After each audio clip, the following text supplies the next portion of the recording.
এই বিষয়গুলো নিয়ে প্রতিদিন শিক্ষামূলক আলোচনাগুলো করি। এই বাজারের এত গভীরতা, এত শিখার জায়গা যেখানে শেষ নাই, শিখার শেষ নাই, একের পর এক। ওয়ালাইকুম আসসালাম তালুকদার ভাই, আব্দুল মান্নান তালুকদার ভাই। তো এই শিক্ষার জায়গাতে আমাদেরকে যতটা আমরা কংক্রিট শিখতে পারবো, ততটা আমাদের সেফটির জন্য এবং বিনিয়োগের জন্য, বাজারের জন্য অনেক কিছু উপকারে আসবে, অনেক কিছু উপকারে আসবে। তো শুরুতে আপনারা স্টকের আলোচনাটা আমরা শেষের মানে আগে বাজারের গুরুত্বটা বুঝবো, বাজারের গুরুত্বটা বুঝে তারপর আমরা স্টকের আলোচনায় আসব। একটা কথা কি, আহ, আমরা আমি আপনাদেরকে মাছ যদি দেই, সেই মাছটা, এটা আমার আর একটা ভাইয়ে একটা ভিডিও করেছেন, উনি ভালো মানুষ, উনিও বাজার সম্পর্কে খুব বেশ ভালো টিপস দেয়। তো আপনারা সবাই মাছ চান, মাছ চান, মাছ খেতে চান, কিন্তু মাছ ধরার পদ্ধতিটা যদি জানতে পারেন, আপনি মাছ খেলেন, মাছটা খেয়ে ফেললেন, শেষ। আপনি মাছ খাইলে একদিনেই মাছটা খেয়ে ফেললেন, আপনাদেরকে মাছ দিলাম, মাছটা খেয়ে ফেললেন। কিন্তু যদি মাছ ধরার পদ্ধতিটা শিখতে পারেন, মাছ ধরার পদ্ধতি শিখতে পারলে আপনি সবসময় মাছ নিজেই ধরে খেতে পারবেন, তাহলে আপনার আর আহ, কষ্ট হবে না। এই জায়গাটা, এটা হচ্ছে একটা উদাহরণস্বরূপ যে আপনি যদি বিনিয়োগ ব্যবস্থাটা, বিনিয়োগ শিক্ষাটা যদি শিখতে পারেন, তাহলে কম বেশি আপনার লাভ কম হোক বেশি হোক যাই হোক, অন্তত আপনার পুঁজি ঠিক থাকবে এবং কিছু না কিছু উপার্জন করতে পারবেন এই বাজার থেকে। এই বাজারের আমি শুরুতেও বলেছি, একদম শুরুতেও বলেছি, এই বাজারে লাভ দেখাটা যতটা সহজ, যে প্রতিদিন হল্ট হচ্ছে, প্রতিদিন শেয়ার, কোনো কোনো স্টক বাড়ছে, কোনোটা হল্ট হচ্ছে, কোনোটা বেড়ে যাচ্ছে, গেইন হচ্ছে, কিন্তু দেখা জিনিস আর অ্যাচিভ করা জিনিসের মধ্যে আকাশ পাতাল পার্থক্য, আকাশ পাতাল পার্থক্য। আমি স্টকের আলোচনা করব, তবে একটু গুরুত্বপূর্ণ কথাগুলো না বললে আপনারা বাজার সম্পর্কে যে বিষয়টা, এই যে বারবার যে আপনারা কেডিএস বা ইনটেক বা যেটাই বলছেন, এটা আপনার মাছ চাচ্ছেন, কিন্তু মাছ ধরার পদ্ধতিটা কখনোই কেউ চান না।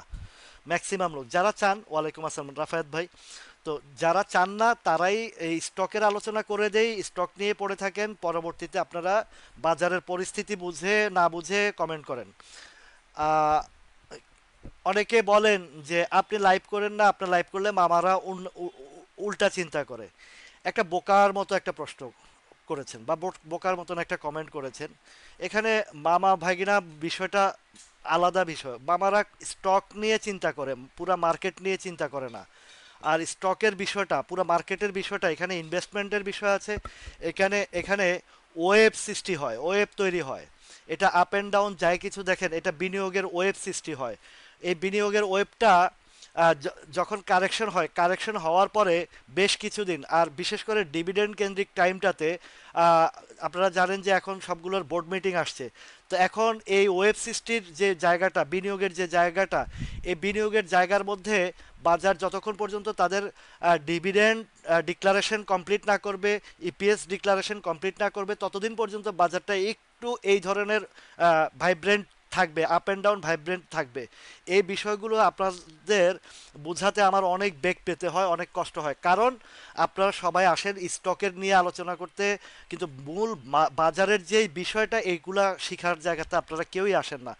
যখন 5,780 বা 75-এর দিকে ছিল, বারবার সতর্ক করেছি যে বাজার সাইডওয়েজে চলে যাচ্ছে, বাজার সামনে ডিক্লারেশন আছে, বলার পরেও কিন্তু এটা 2-3 দিন পরে আবার আপনারা ভুলে যান। এই জায়গা থেকে আপনারা যতদিন বের হতে না পারবেন, ততদিন পর্যন্ত কিন্তু আপনারা এইভাবে স্টক আলোচনা করব, দেখিয়ে দেব, সাপোর্ট সাপ্লাই দেখিয়ে দেব, কিন্তু বাজার কি চায়, বাজার কি করতে চায়, কি দেখাচ্ছে, কি দেখাবে বা কি হবে, সেই জিনিসটা আপনারা জায়গায়, আপনাদের জায়গায় আপনারা স্থির থাকতে পারেন না, শিখতে পারেন না, কেননা আপনার আহ, কিনে আটকা পড়েছেন, সেই স্টকটা নিয়ে অস্থিরতা জানতে চান, সব সময় করেন, এগুলা নিয়ে আলোচনার জায়গায় নিয়ে আসেন, কিন্তু বাজারের জায়গার আলোচনাটা আপনারা বোঝার চেষ্টা করেন না।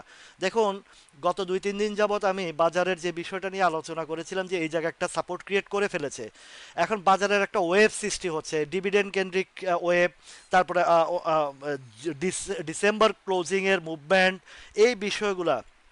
ওয়ালাইকুম আসসালাম কামাল ভাই, আছি আলহামদুলিল্লাহ, আপনারা সবাই কেমন আছেন? তো তো এই ডিভিডেন্ড কেন্দ্রিক বিষয় এবং থার্ড কোয়ার্টার ইপিএস কেন্দ্রিক বিষয়, ডিভিডেন্ড ডিসেম্বর ক্লোজিং বিষয়, এই বিষয়গুলো আপনারা অনুধাবন করার চেষ্টা করেন না। যে বাজার এই যে অন্তত আমি গতকালকেও বলেছি যে এই যে কয়েকটা দিন, অক্টোবর মাসের কয়েকটা দিন কিছু আপে ভালো আপ হবে, ডিভিডেন্ড হিসাব করে কম বেশি যেটাই দেবে, আপ অ্যান্ড ডাউন যেগুলোতে একটা পার্টিসিপেন্ট আছে, বিনিয়োগ আছে, সেগুলো নিয়ে একটা প্লে রোল করবে। আবার কিছু কিছুতে দেখা গেছে ইপিএস খারাপ আসবে, তার একটা ডাউন টেন্ডেন্সি আসবে। তো এই ইন্ডেক্সের এই যে আপ অ্যান্ড ডাউনের খেলাটা এই কয়েকটা দিন চলবে। আর যখন এই কয়েকটা দিন আপ অ্যান্ড ডাউনের খেলা শেষ হয়ে যাবে, ইপিএস এর খেলা শেষ হয়ে যাবে, ডিক্লারেশনের খেলা শেষ হয়ে যাবে, তখন আর সামনের পথটা একদম ক্লিয়ার থাকবে। আর কোনো ইপিএস এর খেলা থাকবে না, ডাউন ট্রেন্ডের খেলা থাকবে না, ডিভিডেন্ডের খেলা থাকবে না। তখন দেখবেন যে একটা সুন্দর একটা বাজার রিদমে আসবে।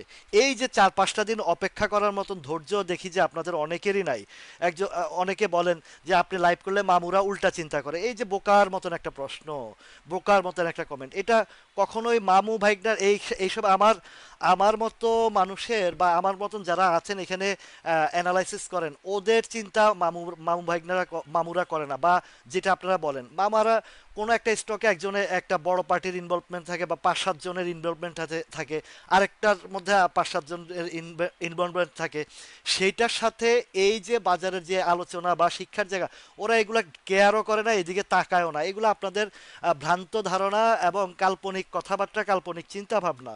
এখান থেকে আপনারা বেরিয়ে না আসতে পারলে কিছু করার নাই ভাই। আমি আপনাদেরকে যতই যেভাবে বুঝাইতে চাই বা যেভাবে বলতে চাই, সেভাবে আপনারা বুঝার, যারা বুঝার ঠিকই বুঝছেন, আপনারা বুঝেন বা খুব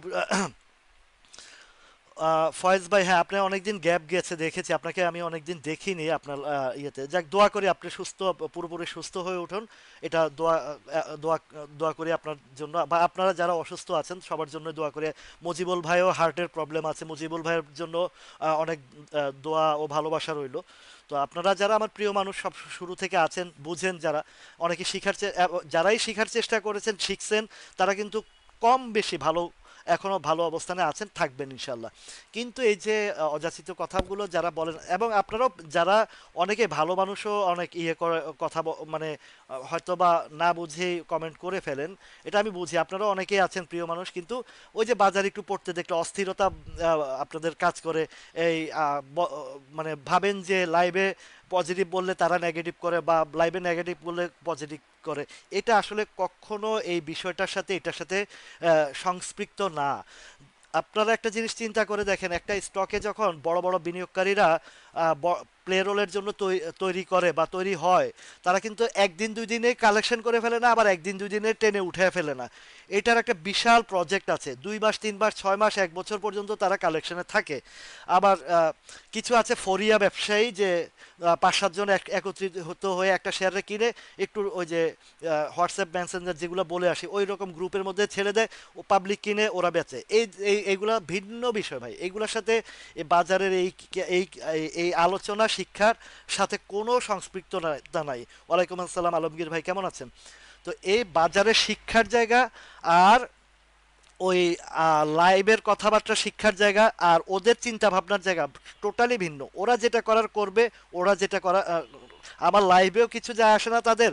বা যারা এইখানে শত শত টেকনিক্যাল অ্যানালাইসিস আছে, শত শত এখানে ভালো মন্দ পজিটিভ নেগেটিভ কথা বলার লোক আছে, এইসব তারা ড্যাম কেয়ার ওগুলো করে না। কিছু গ্রুপ আছে ওরা ওইগুলা নিয়ে কি পেইড অ্যাডমিন আছে বা বিভিন্ন ধরনের চক্র আছে, ওরা ওইগুলা করে এবং আপনাদেরকে বিভ্রান্ত করে। আপনাদেরকে যত বিভ্রান্ত করতে পারবে, তারাই তত গেইনার হবে এবং আপনারা তত লুজার হবেন। এই জিনিসটা মাথায় রাখবেন।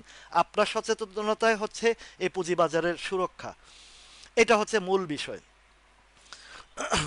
আপ্তাবটর যে যে পেন্ডিং আছে, এটা পেন্ডিংটার ওই এক হচ্ছে বাজারের কিছুটা তালগোল আছে, ডিভিডেন্ডের তালগোল আছে, এই বোর্ড মিটিং এর বিষয় আছে, পাবলিক প্যানিক হচ্ছে, অনেকে কেউ প্যানিক হচ্ছে, আবার কেউ কালেকশন করছে। দুইটা বিষয় মিলেই আপ্তাবটর যেদিন ডিক্লারেশন আসবে, ওর অবশ্যই ডিভিডেন্ড ডিসবার্সমেন্টের বিষয়টাও চলে আসবে। আমার যতটুকু তথ্য জানা আছে ততটুকুতে জানি যে তাদের ডিসবার্সমেন্ট হয়ে গেছে, এখন শুধু ডিক্লারেশনের অপেক্ষায় আছে। এটা হয়তো কালকে পরশু যে যখনই দেখ তারা এটা ডিক্লারেশন দিতে বাধ্য, এটা দিতে বাধ্য। এটা আপনার আমার আহ, তারা কবে দিবে সেটা তাদের ফাইনালি ডিসিশন, কিন্তু আপনার আমার কথায় তারা দিবে না, আপনার আমার চিন্তা, তবে দিবে এটা শিওর থাকেন। ডিসবার্সমেন্ট হয়ে গেছে, অনেকে এই টাকা পেয়ে আপ্তাবটর টাকা পেয়েছেন, এরকম অনেকে আমার এই লাইভে কমেন্ট করেছেন যে আমি আপ্তাবটর টাকা পেয়েছি, ঠিক আছে, এই বিষয়টা হচ্ছে এই বিষয়। এখন দেখেন, যে বিষয়টা আমি আজকে দুপুরের যখন ট্রেডের পরে ওরে ইনবক্সে এই যে লাইভ চলাকালীন নিষেধ করার পরও ইনবক্সে ইয়ে করতে থাকেন। তো এই বিষয়টা বলি আপনাদেরকে, আমি আজকে দুপুরের মার্কেট অ্যানালাইসিসেও বিষয়গুলো তুলে আনছি। যে দেখেন, এই যে এখানে যে সাপোর্ট ক্রিয়েট করেছে যখন ইউটার্ন আসছে, এই যে গতকালকের লাইভেও এই জিনিসটা নিয়ে আসছি, নেওয়ার পরে দেখেন গতকালকের ক্যান্ডেল, এর আগের ইউটার্নের, এটা হচ্ছে জুলাই মাসের 16 তারিখের ইউটার্ন ক্যান্ডেল, আর গতকালকের ইউটার্ন ক্যান্ডেল এক। আবার এই জুলাই মাসের 17 তারিখের এই ক্যান্ডেলটা গ্রিন হয়েছে, আর আজকের ক্যান্ডেলটা রেড হয়েছে। পার্থক্য রেড এবং গ্রিনের, আপনারা দেখতে পাচ্ছেন তো, বিষয়টা দেখতে পাচ্ছেন তো, যে জুলাই মাসের 15 তারিখ যখন বাজারটা যে ক্যান্ডেল তৈরি করেছে সেমিলার ক্যান্ডেলের বা ওই টাইপের ইউটার্নের ক্যান্ডেলটা, আর এই যে অক্টোবর মাসের 22 তারিখের ক্যান্ডেল সেম। আবার জুলাই মাসের 17 তারিখের ক্যান্ডেল, 16 তারিখের ক্যান্ডেল, আর গতকালকের ক্যান্ডেল মানে গত বৃহস্পতিবারের ক্যান্ডেল এক। এবং জুলাই মাসের 17 তারিখের ক্যান্ডেল, 17 তারিখের ক্যান্ডেল আর আজকের ক্যান্ডেল সেম একই। তাহলে পার্থক্য কি? জুলাই মাসের 17 তারিখেরটা হচ্ছে গ্রিন, আর আজকেরটা হচ্ছে রেড। এর পার্থক্যটা আপনাদেরকে বলি। এর পার্থক্য হচ্ছে সকালবেলা প্লাস রেখে একটু নিচে ডাউনে এনেছেন, এনে একটু উপরে ক্লোজ দিয়েছে, যার কারণে এটা রেড হয়েছে। আর যদি এটা সকালবেলা ডাউনে ট্রেড করে উপরে ক্লোজ দিত, তাহলে কিন্তু গ্রিন হয়ে যেত। এতটুকুই পার্থক্য। বাকি আরেকটা বিষয় হচ্ছে যে আজকে আগামীকালকে 190টার মতন মনে হয়, সম্ভবত 190-95টার মতন ডিভিডেন্ড ঘোষণার মিটিং, মানে বোর্ড মিটিং, ডিভিডেন্ড ঘোষণার বোর্ড মিটিং। যার ফলে অনেকে চিন্তা ভাবনা করে যে এইটার ইপিএস খারাপ, দুর্বল, আমি সেল দিয়ে আমার টাকাটা সেভ করি। আবার অনেকে আরেকটার মধ্যে, রবি নিয়ে ভাই এত টেনশন কেন করতেছেন ভাই? রবি নিয়ে টেনশন কিছু করার নাই। রবি সাপোর্ট নিয়ে ফেলেছে, এগুলো টেনশনের কিছু নাই। 29-30 টাকার ঘরে কংক্রিট সাপোর্ট নিয়ে ফেলেছে। এবার বাজারটা একটু স্থিতিশীল হলে রবি সামনের দিকে যাবে। দ্যাটস ক্লিয়ার ভয়েস ফর রবি। তো এখন এই যে ক্যান্ডেল, এটার সেমিলার, এটার সেমিলার। এখন আগামীকালকে যখন ডিক্লারেশন আসবে, মিটিং হবে, দেখবেন যে আগামীকালকেও কিছুটা সাইডওয়েজে এইদিকে থাকবে। সাইডওয়েজে থাকবে কতদিন পর্যন্ত? 30 তারিখ, আপ টু 30 অর 31। তো এই পর্যন্ত ডিক্লারেশন যখন কমপ্লিট হয়ে যাবে, তখন দেখবেন যে বাজার একটা সুন্দর রিদময় হয়েছে। আরেকটা বিষয় কথা বলি আজকে, কিছু এই যে যারা বলে যে আমি লাইভ করলে মামুরা অন্য উল্টা চিন্তা করে, এই যে বিভ্রান্তিকর কথাবার্তা, আপনারা দেখেছেন যে ক্যাল নামের একটা পত্রিকায় এবং কিছু কিছু টকশোতেও বলেছে বাজার 10,000 11,000 যাবে। তারা কিন্তু কাল্পনিক কথা বলে নাই, তারা কিন্তু ভালো কথা বলেছে। কিন্তু সেটা ভাই, এই স্টকগুলো লেখা না লিখে আপনারা একটু চুপচাপ কথাগুলো মনোযোগ সহকারে শুনেন। এর পরবর্তীতে আপনাদের এই স্টক নিয়ে আলোচনা করব। বারবার আপনারা কথা গুরুত্ব দিচ্ছেন না, আপনারা অনেকেই কথা গুরুত্ব দিচ্ছেন না। তো এই স্টকগুলো পরে আলোচনা করব, সেগুলো নিয়ে আগে কথা শুনেন। বিষয়টা হচ্ছে যে এই যে ক্যাল পত্রিকা এবং আরো কিছু কিছু পত্রিকা বলেছে, বা টক শোতেও বলেছে বাজার 11,000-এ যাবে। ভাই, নিষেধ করার পরও আপনারা লিখতেছেন, লিখতে থাকেন, সমস্যা নাই। তো 11,000 যাবে, এটা কিন্তু বেশ ভাইরাল হচ্ছে মার্কেটের মধ্যে, বা এই সোশ্যাল মিডিয়াতে, সোশ্যাল মিডিয়াতে বেশ ভাইরাল হচ্ছে।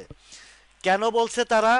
তারা যুক্তিসঙ্গত কিছু বিষয় নিয়ে আসছে যে বাজারটা 11,000 যাবে, কিন্তু সেটা কবে যাবে, কখন যাবে, সেটার বিষয়টা ভিন্ন। কিন্তু বাজার যেটা বলছে, তারা না বুঝে বলে নাই বাজার 11,000 যাবে। তবে এই মুহূর্তে যে বাজারের চিত্র, বাজারের বিষয়টা, সেই বিষয়টা নিয়ে আমি আলোচনা করছি। যে বাজার এখন যখন ইউটার্ন আসবে, আপনাদের মনে আছে যে বাজার যখন 5,675-এর দিকে যাওয়ার পরে সাপ্লাই জোনটার কথা নিয়ে আসছি, যে এই জায়গাটা যতক্ষণ পর্যন্ত পার না করতে পারবে, ততক্ষণ পর্যন্ত সে উপরে যেতে পারবে না। মানে এই তার রেজিস্ট্যান্সটা, মানে 5,700 থেকে 800 ঘরটা পার করতে পারবে না। এই যে এই জায়গাটার কথাটা আমি আলোচনায়, সরি এই জায়গা না, এই জায়গার কথাটা 5,000, এই জায়গা 5,600 এই জায়গার কথাটা বারবার আলোচনা এনেছি, এবং মার্কেট যখন সাইডওয়েজে একই জায়গায় রেখে রেখে কিছু সাপ্লাই করেছে তখনও কিন্তু আপনাদেরকে সতর্কতা অবলম্বন করতে বলেছি। এখানে আমরা যারা আছি এখানে, যেমন রাহুল সি নামের একজন আছেন, উনি অত্যন্ত ভালো টেকনিক্যাল অ্যানালাইসিস এবং ভালো কথা বলেন, ভালো জিনিস বলেন, গ্রাফিক্যাল বিষয়গুলো চিত্রটা তুলে ধরে।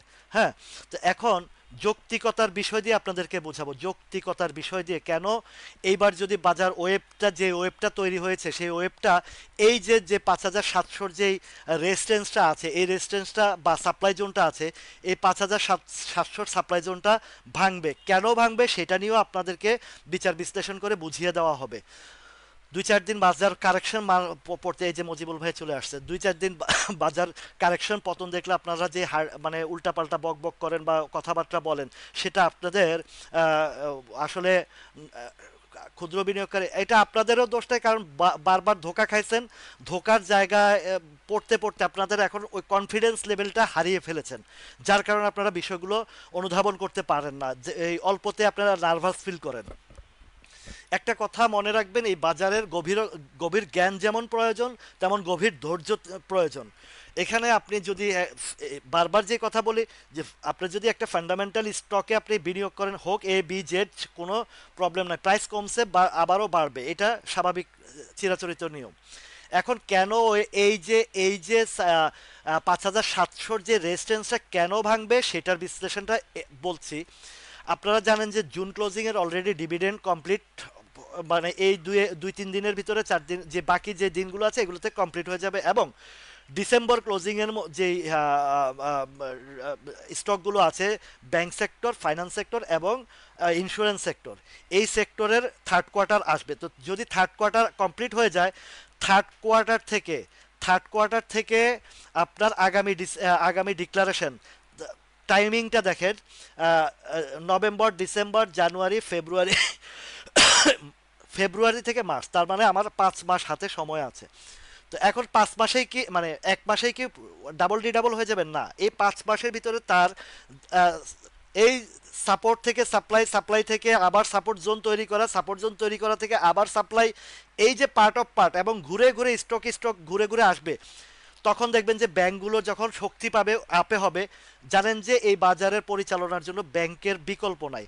তো যখন এটা ব্যাংকের বিকল্প হবে না এবং ব্যাংকের মানি ফ্লোটা বাড়বে, তখন মানি ফ্লো যখন বাড়বে ব্যাংক এবং ফাইন্যান্স, আমি গত কয়েকদিনের ফাইন্যান্স সেক্টরের ইপিএসগুলো দেখে আমার মাথা নষ্ট হয়ে গেছে। কিছু কিছু ফাইন্যান্সের যে 8 টাকা ইপিএস মাইনাস সেকেন্ড কোয়ার্টারে, সেটা রিকভারি করে এখন 1 টাকা সামথিং মাইনাস।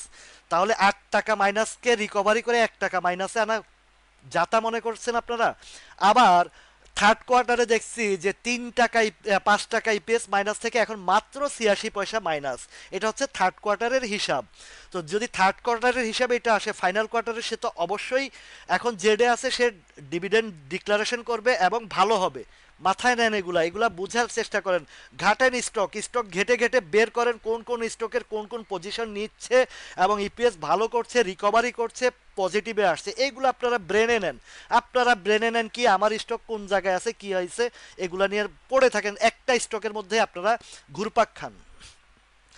এই জিনিসগুলো যদি বের করতে পারেন, আপনি আপনারটা দেখছেন যে দুর্বল আছে, ওইটারে লাথি মেরে ফেলে দিয়ে আপনারা যেইটা সামনে পজিটিভ আছে ওই দিকে ঝাঁপায় পড়লে আপনার স্টপ লস মস যা আছে সব রিকভারি করে আপনি প্রফিটে যেতে পারবেন। আপনারা করেন উল্টা কাজ। তো এই আপনারা উল্টা কাজ করেন দেখে ওই যে মামারা যেটা বলেন, আপনারা যে মামুদের কাহিনী, এই মামুরা কিন্তু ওই সুযোগগুলা নিয়ে আপনাদেরকে সাইজ করে। এটা হচ্ছে বাস্তব সত্য কথা। আমার কথা কড়া বা একটু ইয়ে হলেও এই বিষয়গুলো আসলে বাস্তব নিয়ে আমি কথা বলি, আমি অবাস্তব অযাচিত কথা বলি না।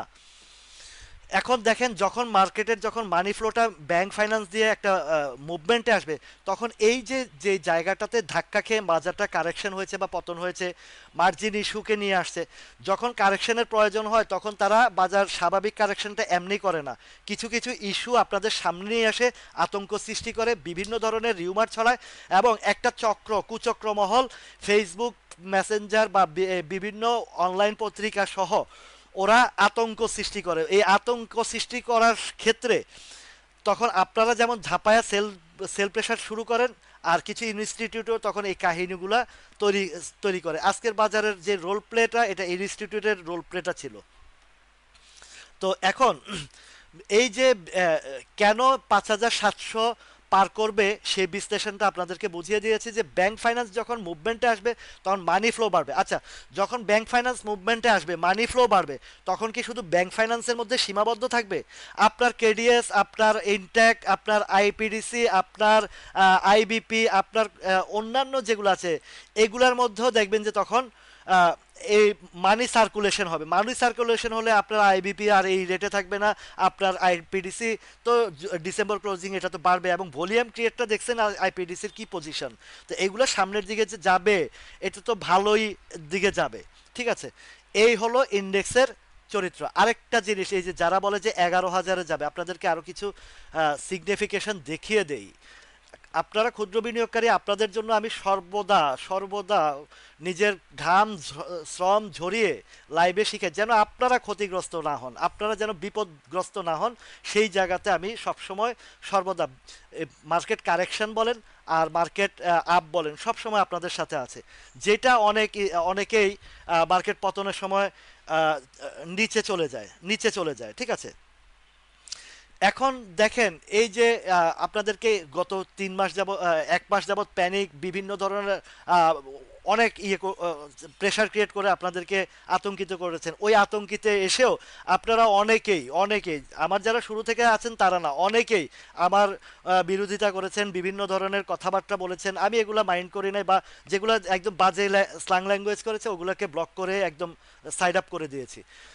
এই যে বাজারের ওয়েবসাইটটা, একটা বাজার যখন কারেকশন হয় তখন কিন্তু বাজারের একটা ওয়েব সৃষ্টি হয়। বিনিয়োগ বিভিন্ন দিকে বুঝে শুনে, যারা টেকনিক্যাল অ্যানালাইসিস বুঝে এবং যারা বড় বড় বিনিয়োগকারী, তারা নতুন করে বিনিয়োগে যায়, কোন কোন স্টকে যাবে, কোন কোন সামনে ভবিষ্যতে ভালো হবে, কোন কোন স্টকের ফিউচার প্ল্যানিং আছে, ওই দিকে যায়। ওইটা হুট করে গিয়ে তারা প্রাইস আপে কিনে না, তারা ধৈর্য সহকারে বাই করে করে করে করে করে করে আহ, আহ, তাদের পোর্টফোলিওতে ম্যানেজমেন্ট করে। এই বিষয়গুলো তারা, তাদের ধৈর্য আছে, যথেষ্ট ধৈর্য আছে, তারা ধৈর্য আছে বিধায় তারা বড় পোর্টফোলিওর ধারী হয়েছে। তাদের ধৈর্য আছে বিধায় তারা মার্কেটকে কন্ট্রোলে নিয়ে আসতে পারছে। আপনার আমার ধৈর্য নাই, একটু বাড়িতে আমাদের প্যান ঢিলা হয়ে যায়, একটু বাড়িতে আমরা আবল তাবল বকা শুরু করি, একটু বাড়ির চোটে আমরা একে অপরের দোষারোপ করতে থাকি।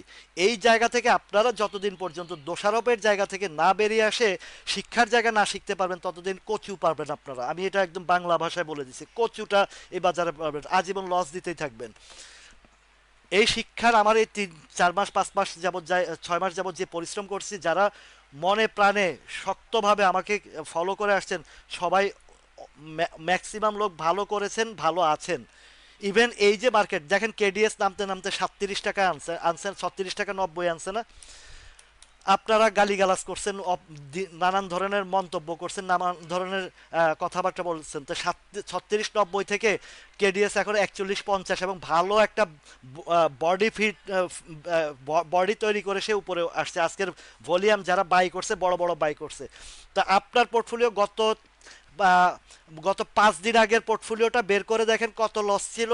আর যারা সেল করেন নাই তাদের পোর্টফোলিওটা, গত 5 দিন আগের পোর্টফোলিওটা বের করে দেখেন কতটা লুজার ছিলেন, আর এখন কতটা রিকভারি করে আসছে। যারা একটু বড় কোয়ান্টিটি নিচ্ছেন বা যাই নিচ্ছেন, যে পার্সেন্টেজ হিসাবে দেখেন কতটা রিকভারি হয়ে আসছে। তো আপনারা একটু আতঙ্কিত হয়ে যান। এই যে যারা সেল করে দিছে, যে আমি সেল করে দিছি, আমার স্টপ লস দিছি, তারা এখন হাই আফসোস করে, আরো সামনের দিকে মারাত্মক হাই আফসোস করবে এই কেডিএস নিয়ে। যারা সেল করে বের হয়ে গেছে, হ্যাঁ আলমগীর ভাই চমৎকার ভালো একটা জিনিস ধরেছেন, এবং এটা আরো 2-3 দিন আগে ধরলে আর একটু কমে পাইতেন।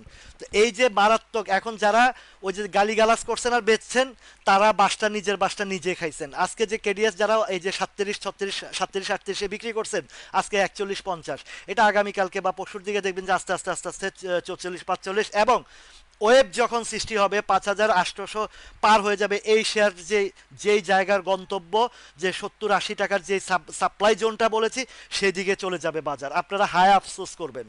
এটা হচ্ছে মূল কথা, মূল থিম। তো বাজার বুঝেন, বাজার বুঝে বিশ্লেষণ করেন, চিন্তা ভাবনা করেন, যা শিখাচ্ছি তা শিখে কিছু অর্জন করেন। অর্জন না করতে পারলে কচুও হবে না। এবার আসেন যে যারা যে বলছে যে এই কেল বলেন বা বিভিন্ন এই আলোচনা সবাই যে বলেছে বাজার 11,000-এ যাবে, কেন যাবে দেখেন। প্রত্যেকটা জিনিস এই যে একটা বাজারের ওয়েভ সৃষ্টি হয়, ওয়েব সৃষ্টি হয় বারবার আপ অ্যান্ড ডাউনে, যে মাইট টাইট দেয় বা প্রফিট টেকিং করে বা ইয়ে করে, কিন্তু এরপরও তো একটা ওয়েব সৃষ্টি হয়, অনেকে তো সেল করে না। যেমন এই যে 5,800-র ঘরে যখন এটা যখন এই যে কেডিএস যখন 50-52 লেভেলে যারা কিনছে, যারা শক্তভাবে, আপনি আমি তো খুচরা পার্টি, যারা বড় বড় কোয়ান্টিটি 1 লাখ 1.5 লাখ 2 লাখ শেয়ার বা 5 লাখ শেয়ার কালেকশন করছে, তারা কি এই এত বড় লসে বেচছে না? বেচে নাই। তারা ভবিষ্যতের জন্য এটাকে ওই প্রি প্ল্যানিং করে ধরে রাখছে। আর তারা কি করছে যে যখন দেখছে যে আপনারা প্যানিক হয়ে বেচা শুরু করছেন, ওরা মোটামুটি ওদের বস্তা ভরছে। এটা হচ্ছে বাস্তব। ডাউনে আমরা যারা, আমি আমার মতন যারা বেকুব পাবলিক আছে তারা বেচে, আর আপে কিনে, আর মামুরা আপে বেচে, এই ডাউনে বেচে, ডাউনে কিনে। এবার দেখেন ওয়েব সিক্সটিটা কিভাবে হয়েছে, আমি আপনাদেরকে মান্থলি রিভিউতে চলে যাই। এই যে লং চিন্তা ভাবনা, আমি 18 সালে একটা স্টকের যে কোনো একটা অথেন্টিক জায়গা থেকে নিউজ পেয়েছিলাম 500 টাকা যাবে। তো তার উপরে কোনো জায়গা আমি 500 টাকা খুঁজে পাই না। কিভাবে তারা বললো, কিভাবে বের করছে? সেম এই যে শান্তনু আছে, শান্তনু জানে বিষয়টা। আমি নামটাই বলে দিই, বিডি অটোকার। শান্তনু, তোমার মনে আছে কিনা বিডি অটোকার যে কিনছিলাম? এই বিডি অটোকারটা আমি 109 টাকা থেকে 119 টাকা এরকম আমি ভলিউম করছি, পরে নামাইতে নামাইতে 96 টাকা আনছিল। তখন আমার মাথায় ধরতেছিল না যে 500 টাকা কি বলে, কারণ ওর হায়ার হাই 500 টাকা ছিল না। পরে এই ওয়েব সৃষ্টি যখন বলছে, আমি এই ওয়েবটা বাইর করছি, ওয়েবটা বাইর করে দেখে আসলে 500 টাকার ঘরটা শো করে 495 টাকা শো করে। তো সেই শেয়ারটা হিট করছিল সম্ভবত 480 বা 85 লেভেলটা, টানা 26 কার্য দিবস টানা হল্ড করছিল ওই শেয়ারটা। আপ্তাবটা আপনারা, সরি, এই বিডি অটোকারটা আপনারা প্রিভিয়াস 19 সালের হিস্ট্রিটা বাইর করলে আপনারা পেয়ে যাবেন। এখন দেখেন, সরি, আমি এটা মার্কেটের ওয়েবটা নিয়ে আসি, তাহলে আপনারা বুঝতে পারবেন মার্কেটের ওয়েবের যে কথাটা বলছে। ঠিক আছে, এই যে দেখেন মার্কেটের আপনাদেরকে মান্থলি রিভিউ, যারা বলেছে যে বাজার 11,000-এ যাবে, কোন সোর্সে বলেছে, কোন থিমে বলছে, আমি তখন এটা একটু চিন্তা ভাবনা করা শুরু করলাম যে কেন বললো। গতকালকে আমার ওই যে ইয়েতে, আমার ওই যে পিকনিক কনফার্মেশন গ্রুপের মধ্যেও আমার এক ভাই বাপ্পি, ও এইটা দিছে, ওই লিঙ্কটা পাঠাইছে আর বলছে যে এগুলা বাদ দাও, এখন যেটা হবে সেটা কি হবে সেটা বলছি। তো সেটা বলছি যে বাজার এখন যেটা ওয়েব তৈরি হচ্ছে, এই ওয়েবটাতে যা হবে সেটা হবে 5,700-র যে সাপ্লাই জোন বলেন বা রেজিস্ট্যান্স বলেন, সেটা পার করবে। এখন দেখেন যে বাজারের এটা, এই চিত্রটা হচ্ছে, এই লোকগুলার আমি বুঝাইতে পারতেছি না, লাইভ চলতেছে কিন্তু ওই যে পিকনিক গ্রুপের মধ্যে মেসেজ, মানে লেখালেখি শুরু করছে। বলে আসছি যে আমি লাইভে আসতেছি, আপনারা ইয়ে করবেন না। তো এখন দেখেন এই এই চিত্রটা হচ্ছে মান্থলি রিভিউ বাজারের চিত্র। এই মান্থলি রিভিউতে দেখেন ওয়েবটার কোন জায়গায় ক্যান্ডেলটা, এই যে গত কয়েকদিন আগে যে জায়গাটা হিট করেছে সেটা হচ্ছে 5,665 বা 75 এই লেভেলটা, হ্যাঁ। এইখানে কিন্তু যে ওয়েবটা তৈরি হচ্ছে আর এবং যে সেলটা, এই যে এই মান্থলি রিভিউতে দুইটা ক্যান্ডেল দেখেন, এই দুইটা ক্যান্ডেল আর আগের ক্যান্ডেল, পার্থক্যটা বোঝার চেষ্টা করেন, একটু মনোযোগ সহকারে দেখেন। এই দুইটা ক্যান্ডেলের স্বাস্থ্য দেখেন মান্থলি রিভিউ। এইখানে বিশাল অ্যামাউন্টের যে 1400 কোটি টাকার লেনদেন হয়েছে, সেই 1400 কোটি এখানে লেনদেন হওয়ার পরে থেমে গিয়ে 700 থেকে নামতে নামতে 300 সামথিং আসছে। তার মানে এই 1400 কোটির সব কিন্তু সেল হয় নাই। তার মানে এই যে ওয়েবটা আছে, এই লোকগুলারে কে বুঝাবে, আমি কি বলবো বলেন? এরা মানে আমার পিকনিক গ্রুপের মধ্যে জানা সত্ত্বে এগুলা কেন এরা এই মেসেজগুলো লিখতেছে? তো এই যে ওয়েবটা, এই যে ক্যান্ডেল, গ্রিন ক্যান্ডেল, এটা মান্থলি রিভিউটা, ঠিক আছে। এই যে গ্রিন ক্যান্ডেলে যে 1400 কোটি, 1300-1400 কোটি টাকা লেনদেন হয়েছে, যখন হঠাৎ করে লেনদেন ছেড়ে দিয়েছে, তখন কি ওই 1400 কোটি টাকার লেনদেন দেখেছেন? তাহলে এই জায়গায় বিগ বিগ ভলিউমের স্টকগুলো আটকা পড়েছে না? ওয়েব তৈরি হয়েছে এখানে এক বড় ধরনের। কারেকশন দেওয়ার ছিল, কারেকশন দিছে। এখন যেটা হবে দেখেন, আমি আপনাদেরকে ফিবোনাচি দিয়ে টেনে দেখাই। কেন বলে তারা এই যে 10,000 যাবে, কেন বাজার 10,000-এ যাবে সেটার বিচার বিশ্লেষণ, এটা এখন যাবে না, এটা হয়তো একটু সময় সাপেক্ষের ব্যাপার, হয়তো 1 বছর 2 বছর সামনের দিকে হয়তো ইলেকশন হবে, ইলেকশনের পর একটা গভর্নমেন্ট স্থিতিশীল সরকার আসবে, তখন গিয়ে হবে। এখন দেখেন আমি এই বাজারের টপার জায়গাটা ধরি, এই বাজারের যদি টপার জায়গাটা ধরি 5,700 ঘরটা, আর লোয়ার জায়গাটা ধরি, মানে রিসেন্ট লোয়ার যেটা 5,400 কত আসছিল জানি এবার, যে লোয়েস্ট আপনাদের কার কার মনে আছে? 5,000 4,500 কত জানি আসছিল, তাই না?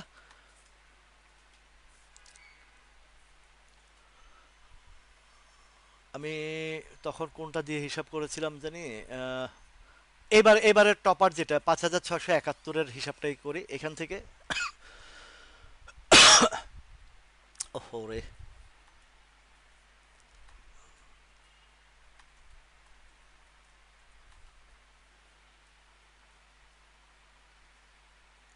5,600,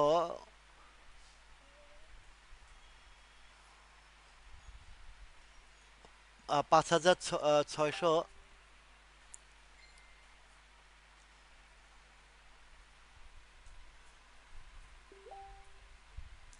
এদের আসলে কাণ্ডজ্ঞান কিছু নাই।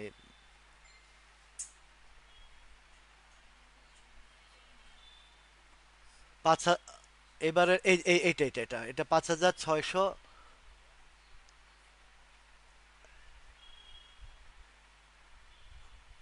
পয়েন্টটা একটু এদিক সেদিক 10 মানে 10-12 পয়েন্ট এদিক সেদিক হবে, সমস্যা নাই। কেননা মান্থলি তো, মান্থলির এটার একদম ফিক্সড পয়েন্টটা ধরাটা একটু ইয়ে হয়ে যায়। তারপর আমি 5,600 এই 92টাই আসে, আচ্ছা এই জায়গায় ধরি, এখানে ধরে কয়েকটা হিসাব আপনাদেরকে বের করে দেই।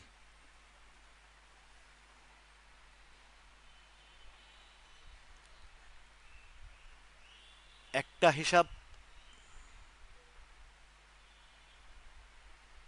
এইটার যদি হিসাব করি, আমার যেটার বর্তমান সিচুয়েশনের অবস্থানে আছে যেটা, এটা হচ্ছে না, রাখেন আমি ওইটা আমার এই পিকনিক গ্রুপে দিয়েছি, একটু ক্লোজ করে আনি। ওয়েবটা কিভাবে তৈরি হচ্ছে সেটা একটু খেয়াল করে দেখেন। আমি তো যখন বলছে যে 10,000-এ ইন্ডেক্স যাবে, তখন আমি এই জিনিসগুলো একটু ঘাটাঘাটির চেষ্টা করেছি।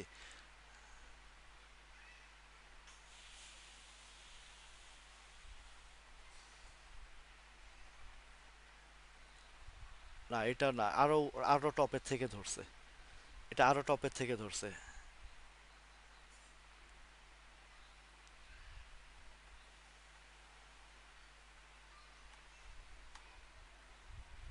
এগুলা যারা টেকনিক্যাল কাজ করেন ওনারা অনেক পরিশ্রম করে, অনেক জিনিসগুলো বের করতে অনেক কষ্ট হয় এই বিষয়গুলো।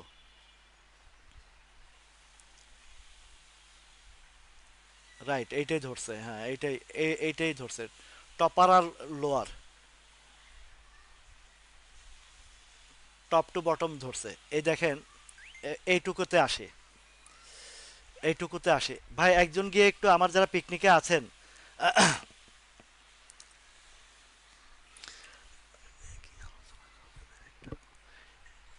আপনারা একটু একজন আমার ইয়েতে গিয়ে বলেন, এই যে দেখেন এইখানে যে ইয়েটা শো করে প্রায় 9,730-এর ঘরটা আসে, হ্যাঁ।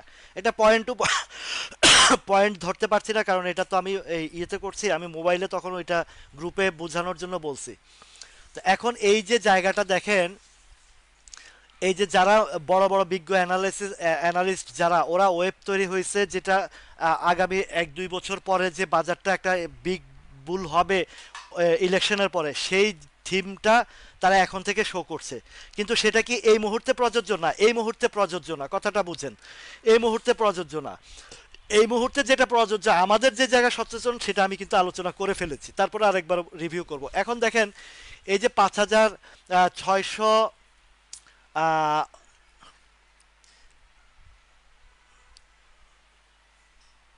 এটা তো আসছে না। ওইটা ওইটা আমি মোবাইলে করছিলাম, ওটা সুন্দরভাবে আসছে, এটাতে ফুল ক্লিয়ার আসতেছে না।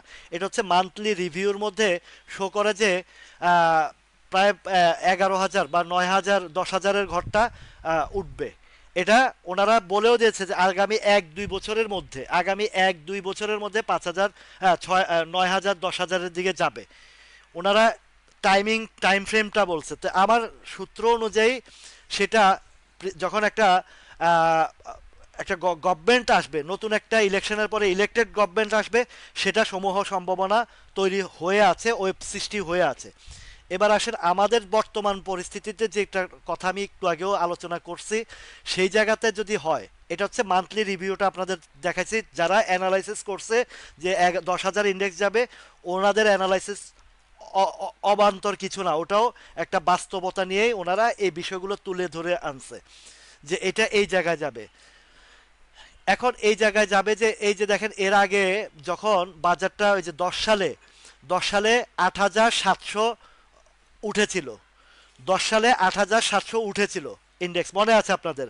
যেটা 10 ডিসেম্বরের 5 তারিখে যে ক্রাশটা করছিল, তখন কিন্তু এই 8,775 45 থেকে ক্রাশ করছে। কিন্তু তখন স্টক ছিল সম্ভবত 160-70টা কোম্পানি ছিল, আর এখন 450 কোম্পানি। তাহলে পার্থক্য আছে কি না? এই যে 10-11 হাজারের যে সিগন্যালটা দিচ্ছে, ওই সময়ের ইন্ডেক্স আর এখনকার ইন্ডেক্স কিন্তু অনেক পার্থক্য, অনেক স্টক এখানে যোগ হয়েছে। সুতরাং ওই যে 9-10 হাজারের কথা যেটা বলছে, এই 8,000 থেকে আরো 2,000 পয়েন্ট যে বাড়বে, এটা ওইটার অ্যাকশনটা, যে নতুন যে আইপিও গুলার মধ্যে মাধ্যমে যে শেয়ারগুলো আসছে, ওইগুলার পার্টিসিপেন্টে 10,000 যাবে, কিন্তু সেটা এখন না, সেটা তারা দীর্ঘমেয়াদী চিন্তা ভাবনা করে করছেন। তাহলে এই মান্থলি রিভিউটা আপনাদেরকে ক্লিয়ার বুঝাই দিছি।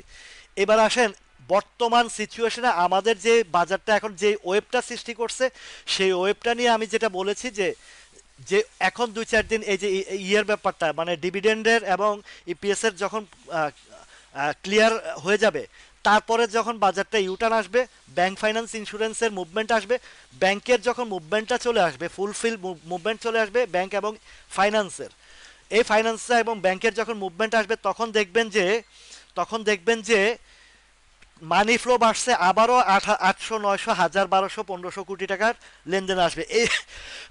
এর আগে লেনদেন হয়েছে 1,400 কোটি টাকা, 1,475 কোটি টাকা। এইবার যেহেতু ব্যাংকের মৌসুম আসতেছে, এবার 1,400 কোটি টাকা ছাড়িয়ে গিয়ে 1,500, 1,600, 1,800, 2,000 কোটি টাকার সমূহ সম্ভাবনা রয়েছে। যদি 1,500, 2,000 কোটি টাকার দিকে লেনদেন যায়, 2,000 কোটি টাকা লেনদেন যায়, তখন কিন্তু বুঝতে হবে যে আপনার হাতের স্টকটার একটা বড় ধরনের পরিবর্তন আসবে, যদি আপনার স্টকটা ফান্ডামেন্টালি স্ট্রং, ভিতরগত স্ট্রং থাকে, কোম্পানির রাইট সাইড থাকে। আর বন্ধ কোম্পানি নিয়ে আলোচনা করার কিছু নেই। এর মধ্যেও দেখা গেছে যেগুলার এই যে ফাইন্যান্সের কথা বলছি, যে আপনারা চেক করে দেখবেন যে ফাইন্যান্সের যে ইপিএস গুলো আসতেছে, মারাত্মক মারাত্মক ইপিএস গুলো আসতেছে, তো ফাইন্যান্সের তো অলরেডি একটা চরম ম্যাসিভ ডিজাস্টার হয়েছে ফাইন্যান্স সেক্টরে। তো যেগুলোর মধ্যে ম্যাসিভ ডিজাস্টার হয়েছে, সেগুলোর মধ্যে যেগুলো ভালো ইপিএস রিকভারি করে আসছে, যেমন ম্যাসিভ ডিজাস্টার হয়েছে, তেমন ম্যাসিভ গেইনের জন্য প্রস্তুতি হয়ে আছে এই স্টকগুলো ম্যাসিভ গেইনের জন্য পজিশন হয়ে আছে। আপনাদের মধ্যে যে আইপিডিসির কথা বলছেন, এই আইপিডিসির দেখবেন যে এখন ভালো একটা রিদমে আপ হবে। আইপিডিসি দেখেন, আজকের ভলিউম দেখেন, তার মুভমেন্ট দেখেন, ক্যান্ডেল দেখেন, সব দিকে কতটা পারফেক্ট ভাবে সে আপের দিকে গেছে। না বুঝেই কি এই যে লাখ লাখ শেয়ার যে ভলিউম হয়েছে, এটা কি না বুঝেই ইনভেস্ট করছে বা ঢুকছে? আপনি আমি যে চিন্তা করি, আপনার আমার চেয়ে 1,000 গুণ বেশি তারা চিন্তা করে। এই গেল আইপিডিসি। তারপরে আজকে দেখেন এই যে সিটি ব্যাংকের কি অবস্থা। এবার থেকে এখন থেকে এই যে আপনাদের স্টকগুলো নিয়েই আসতেছি পার্ট বাই পার্ট। এই সিটি ব্যাংকেরও ইপিএস ফান্ডামেন্টালি স্ট্রং আছে, ভালো আছে, অবস্থান ধরে রাখছে, ভালো হবে। তারপরে মিডল্যান্ড ব্যাংক।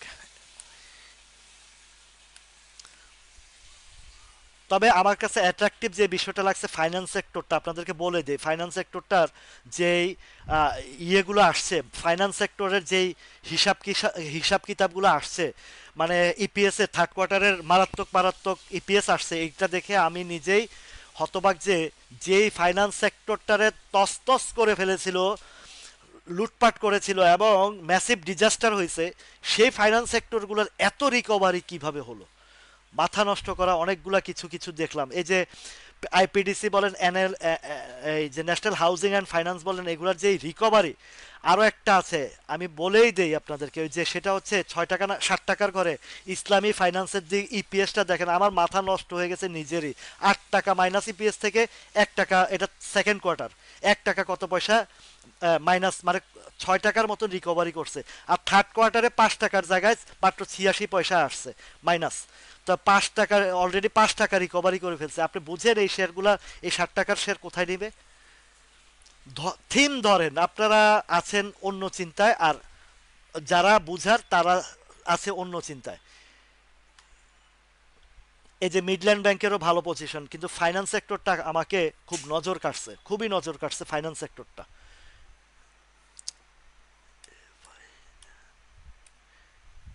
এই ফাইন্যান্স সেক্টরটা দেখেন, আজকের ফাইন্যান্স সেক্টরটা একদম কারেকশন কমপ্লিট করে আপের দিকে যাওয়ার জন্য ফুল প্রস্তুতি নিয়ে ফেলছে।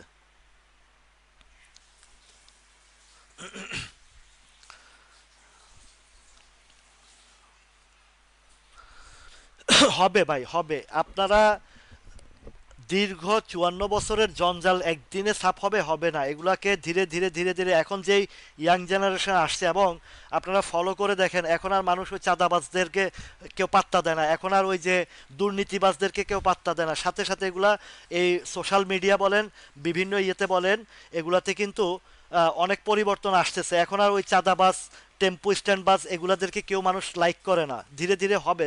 এই দীর্ঘ জঞ্জাল সাফ করতে তো একটু সময় নেবে। দেখেন মিউচুয়াল ফান্ডের কথা বলি, যে আজকে একটা মিউচুয়াল ফান্ডের বক্তব্য শুনেছি, যে মিউচুয়াল ফান্ডকে যে মানুষ এখন আর যেন আলাদা বিনিয়োগ না করে মিউচুয়াল ফান্ডের মাধ্যমে বিনিয়োগটা আনে। এটাও তুলে আসছে, উঠে আসছে টকশোর মধ্যে, বা বিভিন্ন বিশ্লেষকরা বলেছেন। ওনাদের বিশ্লেষণটা একদম 100% সঠিক। পৃথিবীর সমগ্র দেশে, পৃথিবীর সমগ্র দেশে আহ, এই মিউচুয়াল ফান্ডের পার্ট হচ্ছে মার্কেটকে সাপোর্ট করা, এবং আপনাদের এই যে ক্ষুদ্র বিনিয়োগকারীদের বিনিয়োগটা মিউচুয়াল ফান্ডের মাধ্যমে তারা এই মার্কেটে বিনিয়োগ করে। এতে তারা বাৎসরিক হিসাব করে, এবং তারা ওইখানে কখনোই আহ, লোকসান দেখায় না, পজিটিভ আসে, এটা মার্কেট সাপোর্ট ক্রিয়েট করে তারা। এই যে এই মিউচুয়াল ফান্ডের এই কাজগুলা, ইন্ডিয়া বলেন, পাকিস্তান বলেন, নাসডাক বলেন, যা কিছু বলেন, এগুলা সব দেশের এই মিউচুয়াল ফান্ডের এই ক্যারেক্টার। কিন্তু আমাদের দেশের এই যে বাংলাদেশের এই শেয়ার মার্কেট কবে থেকে শুরু হয়েছে জানেন আপনারা কেউ? কত সাল থেকে এই শেয়ার মার্কেট শুরু হয়েছে? যারা অভিজ্ঞ পুরনো আছেন একজন কমেন্ট করে বলেন। আমি তো নতুন মানুষ, বেশি দিন হয় নাই, 10 বা 15 16 বছর যাবত এই মার্কেটের সাথে আছে। এই বাজার, বাংলাদেশের বাজার কত সাল থেকে বাংলাদেশে পুঁজি বাজার চালু হয়েছে এটা বলেন। যারা এই যে আপনারা বিনিয়োগ, এই যে আইটেম খোঁজেন, তারা একটু কেউ বলতে পারবেন কত সাল থেকে বাজার চালু হয়েছে?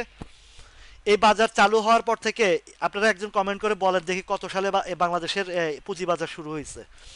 তো এই পুঁজিবাজারে এই এত বছর যাবত, 84 সাল থেকে এই পর্যন্ত, বাংলাদেশে পুঁজিবাজার 83 বা 84 সাল থেকে এই পর্যন্ত 83 84 সাল থেকে এই বাজারের শুরু, এই পর্যন্ত আজকে 2025 সাল শেষের দিকে, এই পর্যন্ত বাংলাদেশের শেয়ার মার্কেটে মিউচুয়াল ফান্ডের কোনো প্লে রোল ছিল না।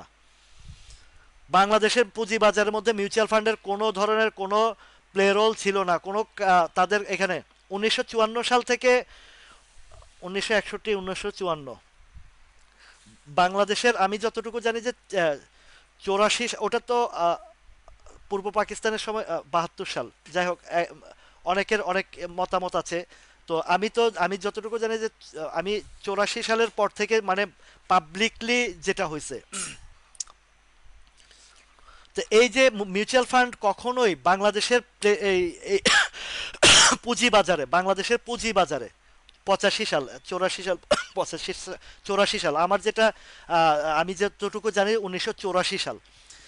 তো একটা এই 84 সালের একটা মানে হিস্ট্রি বলি। আমার ওই যে আপনাদেরকে একটা কথা বলেছিলাম না যে বাংলাদেশে পুঁজিবাজারে 1984 সালে আমার এক ভাই, যার কাছে ওই যে তাল্লুর বিষয়টা বললাম না, যে 18 লাখ 19 লাখ, 18 সাল 19 সালের 18 লাখ 19 সাল আছে, 19 লাখ আছে।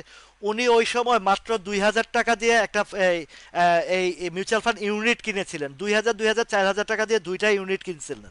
তো ওই ওই সময়ের ওই ইউনিটটা উনি আর বিক্রি করেন নাই। আরও 5-7 বছর আগে আগে সম্ভবত ওই মিউচুয়াল ফান্ড কোম্পানি থেকে ওনাকে 78 লাখ টাকার অফার করছে যে আপনার এই দুইটা ইউনিট আমাদের কাছে বিক্রি করে দেন, ক্যাশ 78 লাখ টাকা দেব। উনি এই 84 সাল থেকে এই পর্যন্ত ডিভিডেন্ড খাইতে খাইতে মানে লক্ষ লক্ষ টাকা উনি ডিভিডেন্ড খাইছে। এখন ওনাকে ওই স্টকের দাম মূল্য বলছে 78 লাখ টাকা, ওই দুইটা ইউনিটের স্টকটা। মিউচুয়াল ফান্ড কিন্তু কোনো স্টক না, মিউচুয়াল ফান্ডকে ইউনিট হিসাবে ধরা হয়। এই ইউনিট ইউনিট হিসাবে ধরা হয়। তো ওই যে 84 সালে উনি যে দুইটা ইউনিট কিনছে, সেই দুইটা ইউনিটের বর্তমান ভ্যালু ওনাকে 78 লাখ টাকা বলা হয়েছে। বুঝেন আপনারা ব্যবসা এটা যে কি জিনিস। আপনি দেখবেন ইন্ডিয়াতে ইন্ডিয়াতে কিছু ওই যে ইন্ডিয়ান কিছু লোক এই শেয়ার মার্কেট নিয়ে ছোট ছোট ক্লিপ করে কথা বলে, মোটা করে একজন আছে সুন্দর ফর্সা। এইখানে এইখানের বিনিয়োগটা এমন একটা বিনিয়োগ, এই বিনিয়োগটা হচ্ছে আপনি যখন ওই যে মাটিতে বীজ বপন করেন না, এই বীজ বপন করে আপনি রেখে দিছেন, এই বিনিয়োগটা আপনার পরবর্তী জেনারেশনের জন্য যে কি হবে, যদি বুঝে শুনে করতে পারেন, সেটা আপনি মানে অকল্পনীয় জিনিস। এই জায়গা, এই মজার জায়গাটা আমরা থার্ড ডে ফোর্থ ডের জন্য আসি, 3 দিনের ফরিয়া হিসাবে আসি, ধরা খাইতে খাইতে কোটি টাকা হারাই, আবার হাওলাত বরাত বউয়ের স্বর্ণ জমি বেচে আবারও আসি, ওই 3 দিনের ওই যে মলম পার্টিদের কাছে গিয়ে ধরা দেই, যার কারণে আমাদের পরিস্থিতি এই অবস্থা। আমাদের যার কারণে এই পরিস্থিতি। বাজারের ডেপথ সম্পর্কে আমাদের কোনো ন্যূনতম ধারণা নেওয়ারও চেষ্টা করি না, শিখারও চেষ্টা করি না। আজকে 6 মাসের যে অক্লান্ত পরিশ্রমের যে জায়গাটাতে আপনাদেরকে দাঁড় করাইছি, শুধুমাত্র শিক্ষার জায়গাটা, যে এই বাজারের ডেপথ সম্পর্কে বোঝানোর জন্য। তো এটা যদি বুঝতে পারেন, তাহলে কোন মামার শক্তি আছে আপনাকে লুজার করার, কোন মলম পার্টির শক্তি আছে আপনাকে দুর্বল করার। আপনারা যখন সচেতনতা অবলম্বন করবেন, তখন দেখবেন যে বাজারের বাধ্য হবে বাজার ভালো হতে। আন্দোলন করে আজ পর্যন্ত বাজারে কেউ কোনো পরিবর্তন করতে পারছে? আন্দোলন সংগ্রাম করে লাফালাফি করে পুঁজি হারাইছেন আপনার নিজের দোষে, পুঁজি হারাইছেন মলম পার্টির খপ্পরে পড়ে, পুঁজি হারাইছেন ম্যানুপুলেশনের মধ্যে পড়ে। তো আন্দোলন করলে সরকার কেন দায়ভার নেবে? এই যে আন্দোলনের সুফল কেন আসে না, এটার একমাত্র কারণ হচ্ছে এটা। আপনাকে তো বলে নাই যে হাই রেঞ্জে শেয়ার কিনতে, আপনাকে তো বলে নাই যে ওই মেসেঞ্জার গ্রুপে বা হোয়াটসঅ্যাপ গ্রুপে গিয়ে তাদের কাছে ধর্ণা দিতে যে কোন শেয়ার কিনলে লাভ হবে। আপনাকে বলা হয়েছে যে এটা প্রত্যেকটা ব্রোকার হাউসে লেখা আছে, পুঁজিবাজার অত্যন্ত ঝুঁকিপূর্ণ, জেনে শুনে বুঝে তারপরে বিনিয়োগ করুন। এটা প্রত্যেকটা পুঁজিবাজার, যেন তাদেরকে কেউ দোষারোপ না করতে পারে। সেই জায়গায় আন্দোলন, এই যে আমি যে বিনিয়োগ শিক্ষা এবং পিকনিকের যে আয়োজন করছি, এমনি এমনি তো করি নাই। আপনাদেরকে নিয়ে তো আমি এগুলো নিয়ে গভীর আলোচনা করব। আমার পিকনিকের যেই দিন হবে, যেই দিন আমার পিকনিকের কনফারেন্স রুমে দেখবেন আমার কথা কি কি কথাগুলো বলি। এই বাজারের সম্পর্কে যতক্ষণ পর্যন্ত আপনার বেসিক যে কংক্রিট জায়গাগুলো ডেপথ সম্পর্কে না ধারণা পাবেন, ততক্ষণ পর্যন্ত আপনারা শুধু আইটেম করবেন এবং ধরা খাবেন। এটা হচ্ছে বাস্তব সত্য কথা। এবার আসেন একটা জিনিস বলি। এই যে চঞ্চল ভাই সুন্দর একটা যৌক্তিক কথা বলছেন। এখন বিষয় হচ্ছে আমাদের যে নিয়ন্ত্রণ সংস্থার যে স্টুপিড কিছু লোকজন আছে, যে ঘিলুলেস লোক আছে, শিক্ষিত নামের যে বাটপারগুলো আছে, সে বাটপারগুলো নিয়ে আজকে কিছু কথা বলবো। সেটা হচ্ছে বাজারে সব কিছু ফ্লোর প্রাইস ছেড়ে দিয়েছে, কেন ব্যাক্সিমকো লিমিটেড এখনো ফ্লোর প্রাইস ছাড়ছে না? এই বাটপারগুলা কেন এই ব্যাক্সিমকোর ফ্লোর প্রাইস ধরে রাখছে, কেন ইসলামী ব্যাংকের ফ্লোর প্রাইস ধরে রাখা হয়েছে? মানুষের হাজার হাজার কোটি টাকা যে এই যে ব্যাক্সিমকো লিমিটেডের মধ্যে আটকা পড়ে আছে, এই যে মানি স্প্রেড হচ্ছে না, মানুষ টাকা তাদের কষ্টের টাকাগুলো বাইর করতে পারতেছে না, হোক লস, আমার প্রয়োজন, আমার অসুস্থ, আমার সমস্যা, আমি টাকা বের করব, আমি এখন এই ফ্লোরের কারণে আমি বিক্রিও করতে পারতেছি না, আমার জীবন চলে যাচ্ছে, কিন্তু ফ্লোরটা দিয়ে আটকায় রেখে মানুষকে যে কষ্ট দিচ্ছে, এটার দায়ভার কে নেবে? এই দায়ভার তো নিয়ন্ত্রণ সংস্থার। এই দায়ভার তো নিয়ন্ত্রণ সংস্থার। কেন ব্যাক্সিমকো লিমিটেডের এখনো পর্যন্ত ফ্লোর প্রাইস ছাড়া হচ্ছে না?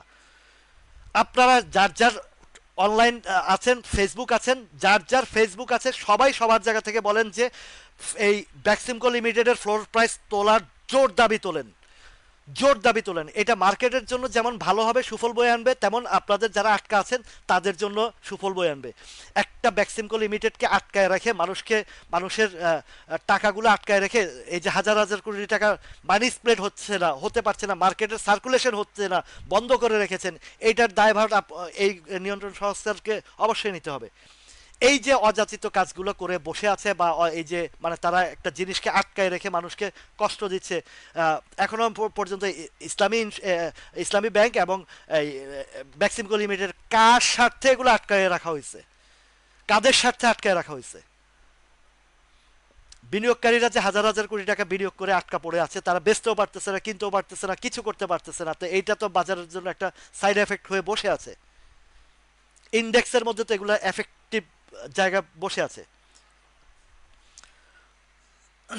এবার আসেন এই বাজার তালে ইন্ডেক্স সম্পর্কে আপনাদেরকে যে বিষয়গুলো বলছি ক্লিয়ার থাকেন। এবার যখন ওয়েব তৈরি হবে, এই 5,600 ঘরটা যেটা বাধা ছিল, এই বাধাটা ব্যাংকের কারণে, ব্যাংকের ফাইন্যান্সের সিজনের কারণে এগুলো ইনশাল্লাহ পার করে ফেলবে। ওই ওয়েব তৈরি হয়ে আছে। তো 2-4টা দিন আপনাদেরকে একটু কষ্ট করতে হবে, এই ইপিএস ডিভিডেন্ডের খেলাটা শেষ হবে, তারপরে বাজার একটা রিদমে আসবে। এ গেল ইন্ডেক্স। এবার আসেন স্টকের কথা যেগুলো আলোচনাতে আসছে। এই যে ইন্স্যুরেন্স সেক্টরটা দেখাই। গত 2-3 সপ্তাহ যাবত আপনাদেরকে ইন্স্যুরেন্স সেক্টরটা বারবার নজরে আনতেছি, বারবার বলে আসছি যে দেখেন, এই যে দেখেন ক্যান্ডেলটা দেখেন, আজকের ইন্স্যুরেন্সের কত চমৎকার একটা ইন্স্যুরেন্স। এবং বলেছি যে সাপোর্ট লেভেলে যেগুলো হায়ার প্রাইস হয়ে গেছে ওইগুলো থেকে একটু সতর্ক থাকেন। যেগুলো আছে যেমন ম্যাগনা ইন্স্যুরেন্স, ঢাকা ইন্স্যুরেন্স, এই কর্ণফুলী ইন্স্যুরেন্স, সিটি, এই যে কনফিডেন্স, এটাকে কি বলে, continental insurance, ICICL insurance, Asia insurance, Karnaphuli, এইগুলোর দিকে আপনারা, এগুলো বটম সাইডে আছে, এগুলো নিয়ে বসে থাকেন। 2টা মাস সময় দেন, 3টা মাস সময় দেন, এখান থেকে 30 to 50 to 100% অনেকগুলা প্রফিট দিয়ে যাবে। আপনারা প্রফিট ধরতে জানেন না, যান শুধু আকাশের দিকে, যেগুলো লাফায় ওইগুলোর দিকে দৌড়াদৌড়ি। এখনো পর্যন্ত আপনাদের অনেকের নজর ওই দিকে, তো লাভ করবেন কোত্থেকে? এত সুন্দর করে বুঝাই দিই, এত সুন্দর করে বিশ্লেষণ করে দিই, তারপরও আপনাদের নজর ওই শকুনের দিকে। এই যে ম্যাগনা ইন্স্যুরেন্স বলেন, এই যে ফ্যাক ডিল নিয়ে অনেকে, ফ্যাক ডিলটা আমি 21 টাকার ঘরে আপনাদেরকে লাইভে বলেছি যে সাপ্লাই যাবে 21 টাকা 20-30 পয়সা, আগের দিন বলেছি, পরের দিন ঠিকই হয়েছে। তো এখন যারা আটকা পড়ে গেছেন তাদেরকেও একটু বলেছি। আমার এক ভাই আছেন, ওনাকে ওই দিন আমি বলেছিলাম যে 21-এর দিকে সেল দিতে পারেন, তো উনি ট্রেডারকে বলছে, ট্রেডার বলছে আরো বাড়বে, ধৈর্য ধরেন। তো লাভটা হয়েছে কি 3টা টাকা কমে গেছে। উনি ওই সময় সেল দিলে আবারও এই জায়গায় যখন কিনতো ফ্যাক ডিলটা, তখন আবার 3টা টাকায় গ্যাপ, 1,60,000 থাকলে 3 লাখ টাকা উনি আরো কমে পাইতো। তো যেহেতু সেল করে নাই, তখন বলছে যে আর বেচার দরকার নেই, ধৈর্য ধরেন। ফ্যাক ডিলে একটা ভলিউম ক্রিয়েট হয় সবসময়, দেখছেন যে এখন বাজার যখন একটু ইউটার্ন আসবে, এই ফ্যাক ডিল কিন্তু এই 20 টাকার ঘরটাও পার করার মতন অ্যাবিলিটি, 12% ক্যাশ দিছে, ইপিএস ভালো আসছে, সুতরাং ওই ভয়ের জায়গাটা নাই। ক্রিস্টাল ইন্স্যুরেন্সও ভালো হবে, এটা সমস্যা হবে না ক্রিস্টাল ইন্স্যুরেন্স। তাহলে ফ্যাক ডিলের ইপিএস ভালো, ডিভিডেন্ড ভালো, সুতরাং এই যে যে জায়গাটাতে এখানে একটা বড় ধরনের একটা হাত বদলের যে কাহিনীটা ঘটছে আপনাদেরকে বলছিলাম, তো পরবর্তীতে বলছিলাম যে 21-40-এর দিকে বা 20, এই ক্যান্ডেলটা, এটা হচ্ছে 13ই অক্টোবর আমি বলেছিলাম লাইভে যে এটা আগামীকাল উপরে একটা ট্রেড করে ছেড়ে দিবে, তাই হয়েছে। আমি কিন্তু যতবারে এই উপরে ট্রেড করে ছেড়ে দিবে বলি, আপনারা খেয়াল করে দেখবেন প্রত্যেকটা, এটা আমার কথা না, এটা এই এই গ্রাফের কথা। অনেকে বলেন যে বাজার পড়তে থাকলে বলেন যে গ্রাফ কাজ করে না, হান্না তান্না, বাংলাদেশের কোনো অ্যানালাইসিস কাজ করে না, এটা আপনাদের ভ্রান্ত ধারণা। এবার দেখেন ফ্যাকডিলটা যখন মার্কেটটা ভালো একটা সাপোর্ট পেয়ে যাবে, তখন দেখবেন যে এটার একটা ডিমান্ড তৈরি হবে এবং উপরের দিকে তার মুভমেন্ট ভালো জায়গায় চলে আসবে। এটা এখান থেকে অন্তত পক্ষে আমি আগের যে সাপ্লাই জোনটা বের করেছিলাম সম্ভবত 24 টাকার ঘরটা, 22, হ্যাঁ এই যে এই জায়গাটা, এই যে 22টা, 22, 23, 24, 22, 23, 24, এই জায়গাটাতে কিন্তু মিনিমাম 22, 22, 23-এর ঘরটা যাবে এই ফ্যাকডিলটা, যখন এটা বাজারটা একটা লাইনে চলে আসবে। ইআইএলটা কথা তো আরো 3 মাসের আগের আলোচনা, ইআইএল নিয়ে আমি তখনই বলছি যে এটা 30 টাকার নিচে আসতে বাধ্য, আসছিল না? এখনো 30 টাকা, এই যে 28টা, 29 টাকা 70 পয়সা আসছে। সিটি ব্যাংকের, ভাই ওই বাজার এটা একটু ইয়ে হবে। সিটি ব্যাংকের ইপিএস দিছে জাকির ভাই? সিটি ব্যাংকের কি ইপিএস দিছে কিনা বলেন তো, থার্ড কোয়ার্টারটা? এই যে দেখেন, এই যে ইআইএলটা, আর ইআইএল এর সম্ভবত একটু ভিতরগত কিছু ইয়া আছে। এটা তো ফিডিং করানো হয়েছে 60 টাকার ঘরে, এটা এটা নিয়েও আমি বেশ আলোচনায় আনছি যে এটা এই 35 টাকার ঘরে থাকতে অনেকে, আমার এক ভাই আমার সাথে ডিবেট করছেন, ইগো প্রবলেমের কারণে উনি মাথায় নেন নাই, এবং ওই যে এই ইআইএল এবং জিআইবি নিয়ে আমার সাথে ডিবেট করছেন। তো আমি বলছি যে এটা 30-এর নিচে আসতে হবে। ঠিক 30-এর নিচে আসছে, যদিও দীর্ঘ 2 মাস পর আসছে, কিন্তু যে জায়গায় আসার কথা বলছি, আমাকে যে ইন্ডিকেটর এইটা বলেছে যে এটা 30 টাকার নিচে আসবে, সেটাই আসতে বাধ্য হয়েছে। তো যারা বলেন যে এই ইন্ডেক্স, এই গ্রাফ কাজ করে না বাংলাদেশের মার্কেটে, তারা বোকার স্বর্গে বাস করেন। কারেকশন যখন হয় ওই সিস্টেম অনুযায়ী যেই জায়গায় নামানোর সেই জায়গায় নামাবে, এবং মার্কেট পলিসি মেকাররা আছেন, এটা ওরা ওইভাবে সিস্টেম, মানে বাংলাদেশের যেই পেইড আপটা আছে, পেইড আপটা মানে পুরো মার্কেট পেইড আপটার সাথে এই বিষয়গুলোতে জড়িত আছে, এই বিষয়গুলো ঠিক আছে।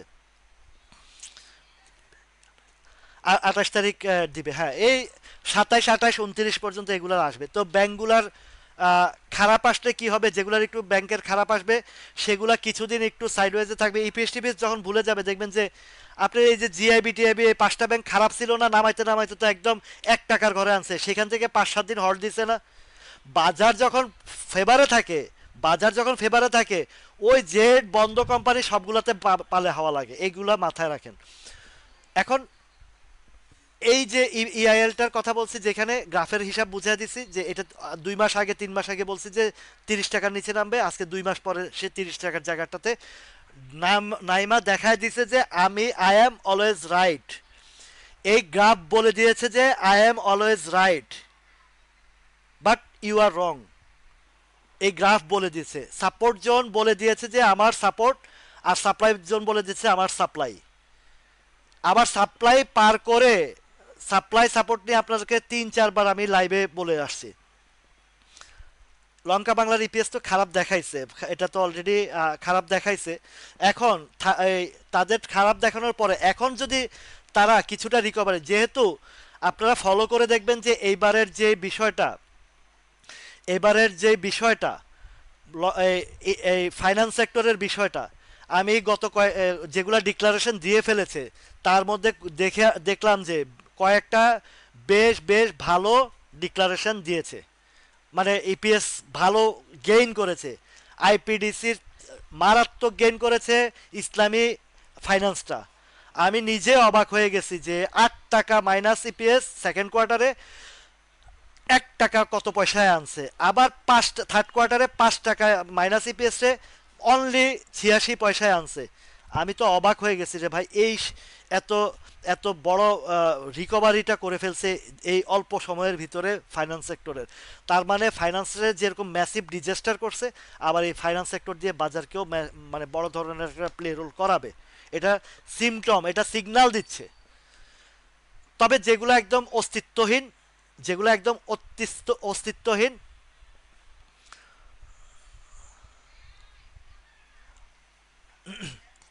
ঠিক বলছেন ভাই। এই যে টেকনিক্যাল অ্যানালাইসিস কাজ করে না যারা বলে, তাদেরকে সঠিক ধারণা দেওয়া খুবই কঠিন, একদম বাস্তব সত্য কথা বলছেন ভাই।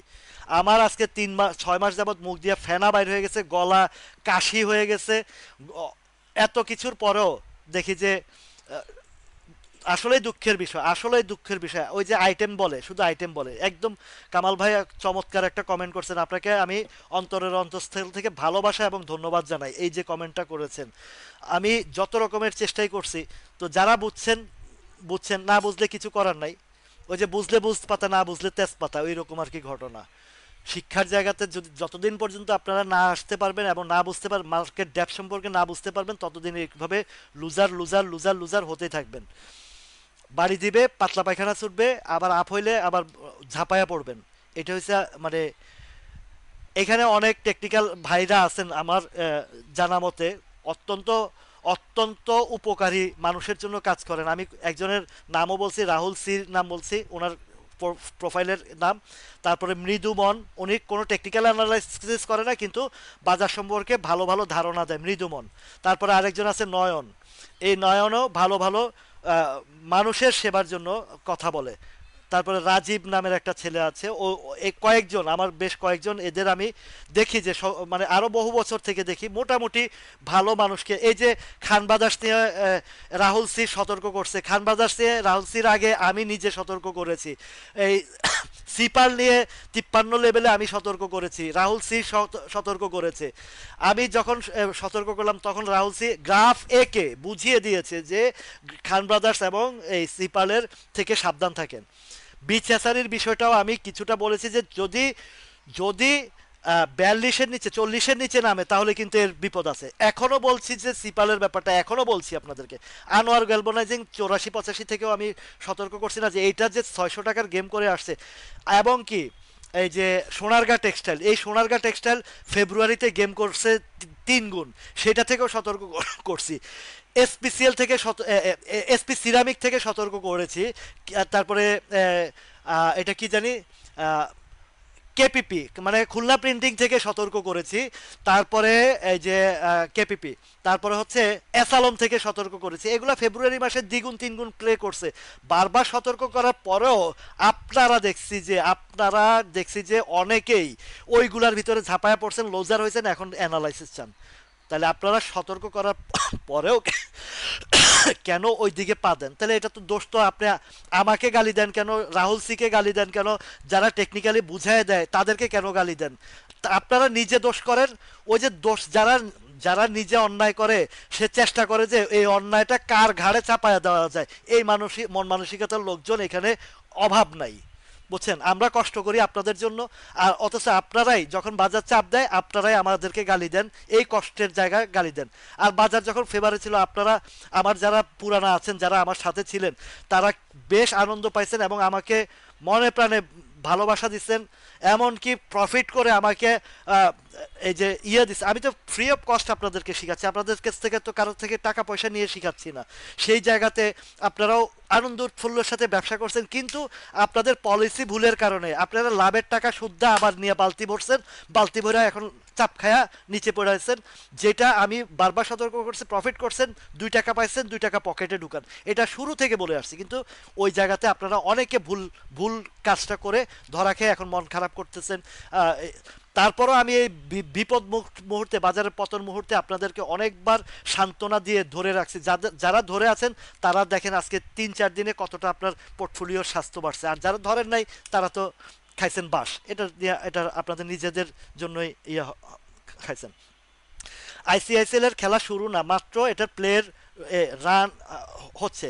থার্ড কোয়ার্টারটা ইপিএসটা যখন আসবে, দেখবেন যে এটা ধামাধাম 10 টাকা 12 টাকা গ্যাপ হয়ে গেছে। হাতে চোখে দেখায় দিই, তারপরও আপনারা বুঝেন না, এগুলা বুঝেন না, বুঝবেন না। আর যারা বুঝবেন না তারা এই মার্কেটে ওই আজীবন দোষারোপের জায়গায় থাকবেন, অন্যের উপরে কেমনে ঘাড়ে দোষ চাপানো যায় এই জায়গার মধ্যে থাকবেন আপনারা। শিক্ষার জায়গা আসেন, আপনারা ভালো জায়গা আসেন। এই সোনালী পেপার 300 টাকার ঘরে, যদিও সোনালী পেপারের ইপিএস টিপিএস ভালো থাকলেও 300 টাকার ঘরে, বিশেষ করে সোনালী আঁশ, আমি ভিতরগত দেখে তারপরে সোনালী আঁশের কথাটা বলছি। সোনালী পেপারটা গতকালকেও আলোচনা আছে, আনছি, বলছিলাম যে এই যে আপের ওই জায়গায় যেটা 300 ঘরটা আপনারা পাবেন না সহসায়, কেননা ওইখানে ফিডিং হয়েছে, ফিডিং এর জায়গা আসবে না। এখন যেটা বলছিলাম যে 270-80 টাকার দিকে পাবেন। হ্যাঁ, সামাজিক কাজে বিশেষ করে যারা উপকার করে, উপকার ম্যাক্সিমাম এটা পরিবার বলেন, সমাজ বলেন আর রাষ্ট্র বলেন, উপকারের বিনিময়টা বাসটা হয় একটু বেশি। তবুও যারা মানে দেশপ্রেম আছে, মানুষের প্রতি ভালোবাসা আছে, মানুষের প্রতি দরদ আছে, তারা এই বাঁশ খাওয়ার পরও মানুষের উপকার করে যায়। এই বাঁশ খাওয়ার পরও উপকার করে যায়, গালি দেয় দেখ, যে অন্তত গালিটাও দোয়া হিসাবে ফিরে আসে।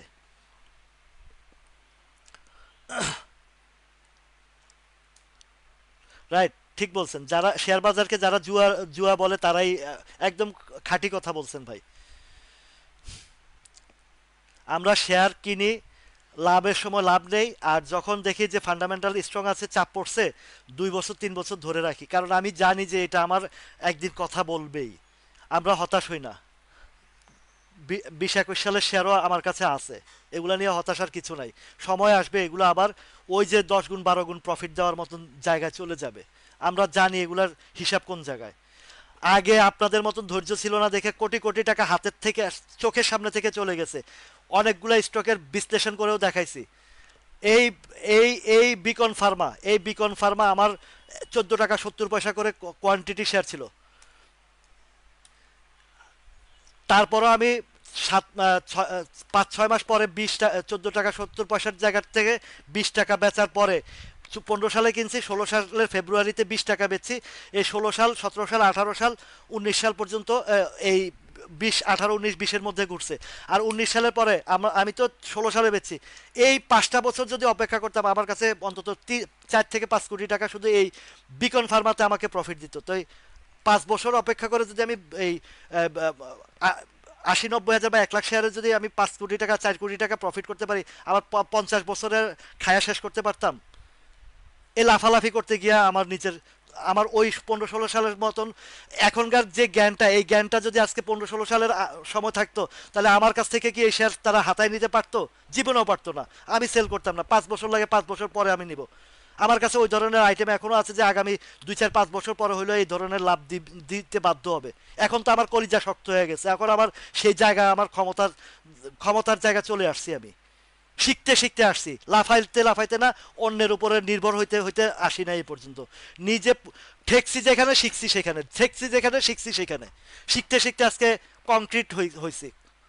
ওই যে জামা আছে না, ইটের জামা, ওই ইটের জামা হয়েছে। এই যে ডাক্তার আলমগীর ভাই 22 টাকা কিনে 20 টাকা সেল দিছে, বুঝে নাই। বোঝানোর মতন কেউ ছিল না। আমি তো ধৈর্য রেখাও কোনো সময় লসের শেয়ার বিক্রি করে লাভ হয়েছে, পড়ছে তো পড়ছে, 10 টাকা 20 টাকা পড়ে গেছে, আবার বাজার রিদমে আসছে, আমার কিনা দামের উপরে গেছে, আমি বেচছি, বেচার পরেও সেখান থেকে আরো উপরে গেছে। আর আপনারা 5 টাকা 10 টাকা 2 টাকা 4 টাকা কমলে আপনাদের মানে ডায়রিয়া ছুটে যায়। কথাগুলো বলতে হয়, আপনাদেরকে বুঝাইতে গিয়ে বলতে হয়। যখন বাজার পরে উল্টাপাল্টা বকবকানি শুরু করেন, তখন মানে আর কন্ট্রোলে থাকতে পারি না। এবং অনেকে গালিগালাজ পর্যন্ত করে কমেন্ট করে। এক একবার মনে চায় যে ছেড়ে দেয়, কিন্তু ভাই আমি তো সামাজিক মানুষ। আপনাদের যারা আমার আছেন, অন্তত যারা আমার সাথে আছেন, ইনভলভমেন্ট আছেন, তাদের জন্য হলো আমি এই কাজগুলো করে যাই। বাকি কে কি বললো না বললো, আই ডোন্ট কেয়ার। আমার সাথে যারা আছেন, শুরু থেকে আছেন, এখনো আছেন, তাদের জন্য আমি সবসময় করে যাব। কে কি বললো না বললো আমার কিছু যায় আসে না। মুন্নো ফেব্রিক্সে দেখেন, এগুলা যে শেয়ারগুলোতে অল্প ডিভিডেন্ড দেয়, 2%, 1%, 0.5%, 0.25%, এগুলো কিন্তু part of game, part of game. মাথায় রাখবেন। 10% দিয়েও গেম করে না, বা 60-70-100% দিয়েও গেম করে না। আবার যে সোনালী আঁশটা ওই যে 270-80 দিকে সাপ্লাই জোন আছে, বুঝছেন? সাপ্লাই জোন আছে এইদিকে, কিন্তু আপনারা একটু সতর্ক থাকবেন উপরে গেলে। এখন মার্কেটটা যাবে ডিসেম্বর ক্লোজিং এর দিকে, আপনাদেরকে ইন্ডিকেট করে করে করে করে আসছি। জি ভাই আলমগীর ভাই, তো আপনার ওই যে যিনি সোনালী পেপারের কথা বলছেন, উপরে 270-75 দিকে কিন্তু এই যে একজন পাওয়া গেছে ধৈর্যশীল মানুষ, ইঞ্জিনিয়ার মিজান রহমান, 28 টাকা কিনে 225 টাকা। সেলুট ভাই, আপনাকে সেলুট। আমি রাসেল আপনাকে সেলুট করলাম। ওই সময় আমি পারি না এই ধৈর্যটা রাখতে। ধৈর্য বলতে কি আসলে এটার উপরে নির্ভরশীল তো, ফ্যামিলি এক্সপেন্ডেন্ট আছে, নিজের খরচ আছে। আমরা ওই টাইমে, এখন আল্লাহর রহমতে এগুলা কোনো ব্যাপার না, এগুলা এখন যে জায়গায় আসছি ফ্যামিলি এক্সপেন্ডেন্ট অন্তত 2 4 5 বছর ফ্যামিলি এক্সপেন্ড করার মতন ওই অ্যাবিলিটি চলে আসছে, আল্লাহ তৌফিক দিচ্ছে আপনাদের দোয়ার বরকতে। তো এখন এরকম 2 4 5 বছর শেয়ার ফালায় রাখার মতন শক্তি অর্জন করে নিছি আমি। আমার পদ্মা ওয়েলের ঘটনা 13 সালের ঘটনা, নতুন মানুষ আমি মার্কেটে। আমি কংক্রিট ধরে রাখা 7 9 মাস পরে 215 টাকা, তবুও টাকার প্রয়োজনে বেচতে বাধ্য হয়েছি, নইলে আমি বেচতাম না। 215 টাকা বেচছি, বেচার পরে 200 টাকা বাই বসাইছি, 201 টাকা আমার চোখের সামনে দিয়ে দেখায় দিয়ে এরপরে টান শুরু করছে, 485 টাকা পর্যন্ত উঠছে। এসিআইয়ের কথা গত ঘটনায় বলছি, বিডি অটোকারের ঘটনা বলছি, এই বিকন ফার্মার কথা বলছি। এই জাতীয় বিগ বিগ গেমের শেয়ার আমার হাতে ছিল। আমি রাসেল তখন শিখতে শিখতে এগুলো আছে, কারো কোনো নিউজের পিছনে দৌড়াই নাই। আগে কেউ যদি আমাকে নিউজ দিচ্ছে, ওটার আগে ভিতরে ভালোভাবে গবেষণা করে দেখছি এটার পজিশন কি, পরিস্থিতি কি, তারপরে গিয়ে আমি ডিসিশন নিচ্ছি। তারপরেও ভাই মার্কেটের যেহেতু ফ্যামিলি বললাম না, এটার উপরে ছিল। এখনো কিছু কিছু শেয়ার আছে ভাই, মানে কাল বললে আপনারা আমারে পিটাইতেও পারেন, বললে আমারে পিটাইতেও পারেন। এখনো কিছু কিছু শেয়ার আছে যেসব জায়গা আছে এতে 5 7 10 গুণ যদি প্রফিট না দিছে, 1 বছর 2 বছর 3 বছর পর হইলেও দিবে। এমন প্রফিট দিবে আপনারা চোখে চায়া চায়া দেখবেন, এবং উপরের লেভেলে যেখানে ডেলিভারি দিবে, 5 টাকা শেয়ার যখন, 6 টাকা শেয়ার যখন 40 48 50 টাকা ডেলিভারি দিবে, তখন আপনারা কিনবেন। এমনও হইতে পারে যেটার এই যে বিছাসারি নিয়ে আমি আলোচনা, মানে আমার এই যে শান্তনু অধিকারী আছে কিনা, দেখতেছে কিনা জানি না, এই শান্তনু অধিকারীর করে আমি 1,18,000 শেয়ার কিনাইছিলাম ওরে। ওই ছেলেটা ধৈর্য রাখতে পারে নাই, বলছিলাম যে 126 টাকা যাবে, 13 টাকা 70 পয়সার ঘরে। এখনো কিছু কিছু শেয়ার আছে আমার চোখের সামনে আছে, এগুলা আগামী 2 1 বছর পর বা গভর্নমেন্ট চেঞ্জ হলে এগুলা ওই ওই টাইপের গেমের জন্য বহু শেয়ার আছে, আপনারা আইটেম খুঁজে বাইর করতে পারেন না। যাই হোক, এগুলা আপনাদেরকে শিখাইতে গিয়ে অনেক কথাই বলছি এবং গুরুত্বপূর্ণ আলোচনা করেছি। এই যে শেয়ারগুলোর কথা বলছেন, সোনালী আঁশের তো ইপিএস টিপিএস খারাপ, বুঝছেন, এটা নিয়ে আমি সোনা হাই রেঞ্জের হাই রেঞ্জের শেয়ারগুলো নিয়ে বারবার আপনাদেরকে মার্কেট পিক আওয়ারে সতর্ক করছি, কিন্তু শুনেন নাই।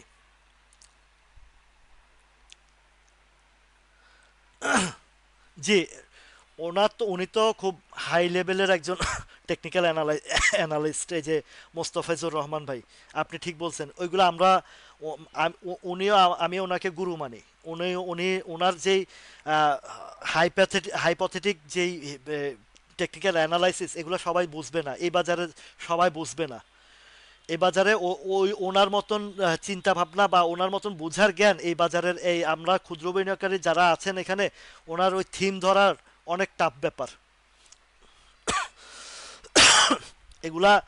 আমি এই বিডি অটোকার যখন আমাকে বলল যে 500 টাকা যাবে, আমি মানে কেন যাবে কি যাবে, আমি এই গ্রাফ বাইর করে বের করে ফেলছি। এই যে কেডিএস কেডিএস কেডিএস কেডিএস করতে কান্নাকাটি করছেন, এখনো চিল্লাইতেছেন যারা, আর হয়তোবা আপনার কাছে শেয়ার ততদিন পর্যন্ত আপনি ধৈর্য রাখতে পারবেন না বা ইয়ে রাখতে পারবেন না। আজকের ক্যান্ডেলগুলো, এই যে কন্টিনিউ ক্যান্ডেলগুলো দেখেন তাকায়া, এটার ইপিএস দেখেন কতটা, ফার্স্ট কোয়ার্টার ইপিএস আসলে কোথায় যাবে, পারবেন না আপনারা। আপনাদের ওই ধৈর্য অ্যাবিলিটি নেই। কালকে দেখবেন যে একজনে কইছে যে এটা বাড়বে, হল্ট হয়ে গেছে, আপনারা হল্টের ভিতরে ঝাঁপায় পড়ার মতন আপনারা ইয়ে। এই যে স্টাইল ক্রাফটটা দেখেন, স্টাইল ক্রাফট স্টাইল ক্রাফটের ইপিএসটা কতটা রিকভারি করে আসছে দেখেন। এই যে আজকে যে উপরে শ্যাডো শ্যাডো বেশি, এই 70 টাকার দিকে সাপ্লাই জোন আছে। ওয়ালাইকুম আসসালাম। এই মার্কেটের দূরদৃষ্টিটা বা মানে দূরদর্শনটা যারা করতে পারবে না, তারা কিছুই পাবে না।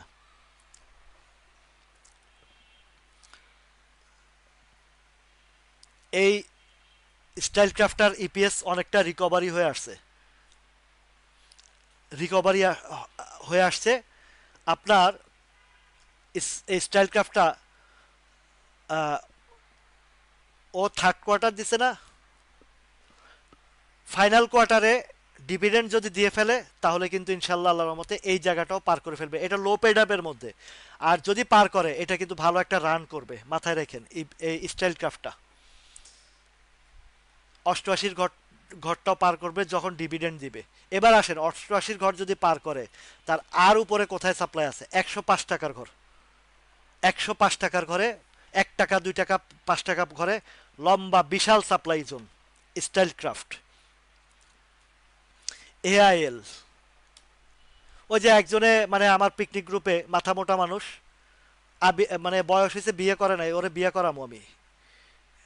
আমার পিকনিকে আসবো তো একটু মজা করি এবার আপনারে। তো উনি বলছে যে কে জানি বলছে আপ্তাবট এই এই কি জানি জেট থেকে এতে আসবে, মানে থার্ড অ্যাঙ্গেলে কথা বলছে। মাথা মোটা মানুষ তো, ময়মনসিংহা। তো বলছি যে এসব ভ্রান্ত কথাবার্তা গ্রুপে বলবেন না, এটা একটা শিক্ষার জায়গা, একটা ইয়ের জায়গা। এখানে এই ধরনের বলছি বোর্ড মিটিং এর আগে বা পরে কথাটা একটু ভালোভাবে দেখে আইসেন।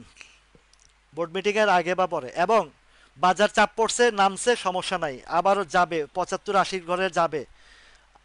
এই যে কি নাম, এবং তন্নি, ভালো না রাখলে আপনি যদি মনে করেন যে আপনার ধৈর্য নাই, বিক্রি করে দিয়ে চলে যেতে পারেন। এগুলা বোর্ড মিটিং এর আগে হবে পরে হবে। বাজার সিচুয়েশন, আপনি কয়টা শেয়ার কিনছেন? যারা লাখ লাখ শেয়ারে 55 টাকা লেভেলে 52-53 লেভেলে বেচছে আপনার মতন, মানে এই এই ধরনের চিন্তা ভাবনা করে কিনে নাই। বাজার পড়ছে তো তাদের কি গেছে আসছে, আপনাদের তো পাতলা পায়খানা ছুটছে, তাদের কিচ্ছু হয় নাই। তাদের কিচ্ছু হয় নাই, হবেও না। তাদের কিচ্ছু হয় নাই, হবেও না। আপনারা যা চিন্তা ভাবনা করেন তার উল্টাটা তারা চিন্তা ভাবনা করে। ঠিক আছে? যারা আপনি কয়টা কিনছেন, 5,000, 10,000, 20,000, 50,000, যারা 5 লাখ শেয়ার কিনছে তারা মারলে, তারা যদি সেল করতো, এই শেয়ার ধরে রাখার মতন কারো ক্ষমতা ছিল? এখন কি আবার ইউটার্ন নেওয়ার মতন ক্ষমতা আপনার আছে? তাদের আছে। আদাব, আশোক দাব দাদা। তো এখানে বোঝার চেষ্টা করবেন, বিনিয়োগের সিস্টেম বুঝবেন, আপনাকে কেউ হারাইতে পারবে না। ভালো শেয়ার কিনছেন, নামছে, সমস্যা নাই, আবার উঠে আসবে। এটা উঠে আসবে। এবার আপনার ধৈর্যের পরীক্ষা, আপনি কতটুকু পাশ করবেন ফেল করবেন সেটা আপনার ধৈর্যের উপরে নির্ভর করে। এআইএল এর ব্যাপারে বলি। এআইএল এর এআইএল এর ব্যাপারে বলতে গেলে আমার একটু ভিতরে ঢুকতে হবে। এটাও অনেক নিচে পড়ে আসছে। এটা অনেকটা নিচে পড়ে আসছে। আমি সাদাসিধা মানুষ, কংক্রিট কথা বলি, কিছুটা শক্ত কথা বলি, আবার আহ, এটার আনন্দময় কথাও বলি। বিরক্তিকর কথা তখনই বলি যখন দেখি যে মানুষে উল্টাপাল্টা কমেন্ট করে, তখন বিরক্তিকর বা একটু কংক্রিট বা একটু শক্তভাবে ইয়ে করি।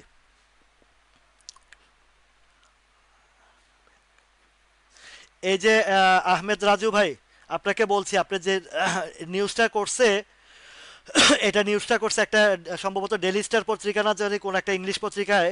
ওইটা এই আপ্তাবটর বিরুদ্ধে কথা বলছে। পরে আপ্তাবট এইটার ব্যাখ্যা দিয়ে দিয়েছে যে এই ধরনের কোনো কিছু আমাদের ভিতরে হয় নাই, আমাদের যে লস আছে সেই লসটা রিকভারি করে আসছি। তো সেটা এই আপ্তাবটর যে সমস্যাটা হয়েছে, যে সমস্যাটা ক্রিয়েট হয়েছে ডিভিডেন্ড ডিসবার্সমেন্টের, সেটা আপ্তাবট কোম্পানির দোষ না। সেটা হচ্ছে ওই যে দুর্বল একটা বড় কোম্পানির, প্রতিষ্ঠানের কোম্পানির অ্যাকাউন্ট থাকে অন্তত 10-15টা ব্যাংকের সাথে লেনদেন থাকে, একটা ব্যাংকের লেনদেন থাকে না। তো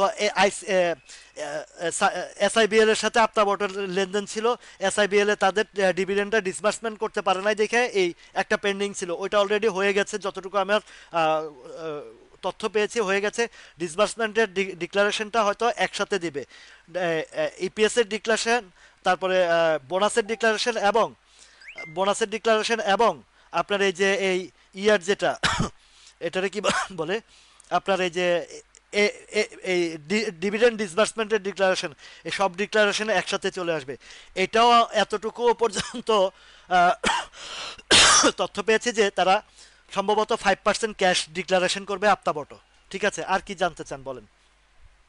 এই দেখেন এআইএল এর, আমি একটু ইপিএস এর সাইটটা একটু দেখব। একটা কংক্রিট জায়গা 47 টাকার ঘরে একটা কংক্রিট সাপোর্ট জোন আছে, সেইখান থেকে কিন্তু একবার বাউন্স ব্যাক করে 60 টাকা, 62, 63 টাকা পর্যন্ত এআইএল গিয়েছিল। এবং সেখানেও সতর্ক করছি যে এই জোনটা পার না করা পর্যন্ত এখানে আপনার প্রফিট টেকিং করতে পারেন। আমি কয়েকজনের প্রফিট টেকিং ওইখানে করাইছি, বলছি আর আপাতত ওইদিকে আর তাকায়েন না। তারপরে অনেকেও দেখছি যে ঢুইকা ঢুইকা আমার কাছে বলে এটা কিনা যায়। আমি বলছি আপনার ভালো লাগলে কিনেন, টাকা আপনার, কিনবেন আপনার, আমাকে জিজ্ঞেস করেন কেন? আমার যে জায়গায় সাপ্লাইয়ের জায়গা বলছি, আমি বলবো যে কিনেন, পরে এই আয়সা আমারে গালিগালাজ করবেন। আমি কি এখানে শুধু শিক্ষার জায়গা রাখছি ভাই, কিনা বেচার দায়িত্ব আপনাদের। এ দেখেন থার্ড কোয়ার্টারটা এআইএল এর 72 থেকে 76, মানে থার্ড কোয়ার্টারটা পজিটিভ আছে। ঠিক আছে, ওদের ডিক্লারেশনের ডেট দিছে এখানে। থার্ড কোয়ার্টার পরে ওদের এখনো ডিক্লারেশনের ডেট দেওয়া হয় নাই।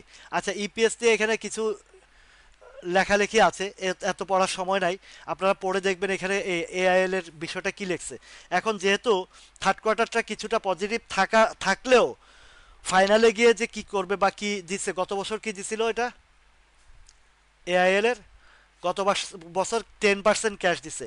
এখন থার্ড কোয়ার্টারে গিয়ে কি করে সেটা একটু দেখার বিষয় আছে। এটা বিষয়টা আহ, যেহেতু এটা একটা জায়গা থেকে নামিয়ে আনা হয়েছে, 41 পর্যন্ত নামাইছিল, ওইখান থেকে এখন আস্তে আস্তে 47-এ সাপোর্ট ক্রিয়েট করছে, সাপোর্ট ক্রিয়েট করে এখন যেই ক্যান্ডেলটা তৈরি করছে।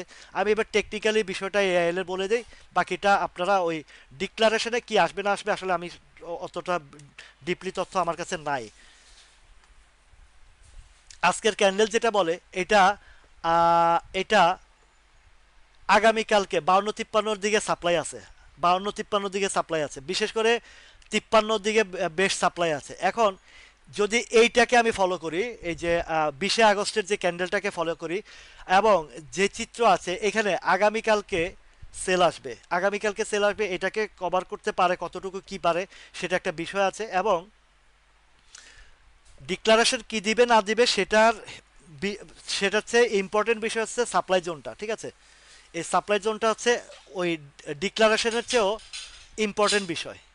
এটা হচ্ছে আপনার এই 52 থেকে 54 পর্যন্ত বা 55 পর্যন্ত, বিশেষ করে 52-53-তে গেলে এটা একটা ধাক্কা খাবে মাস্ট।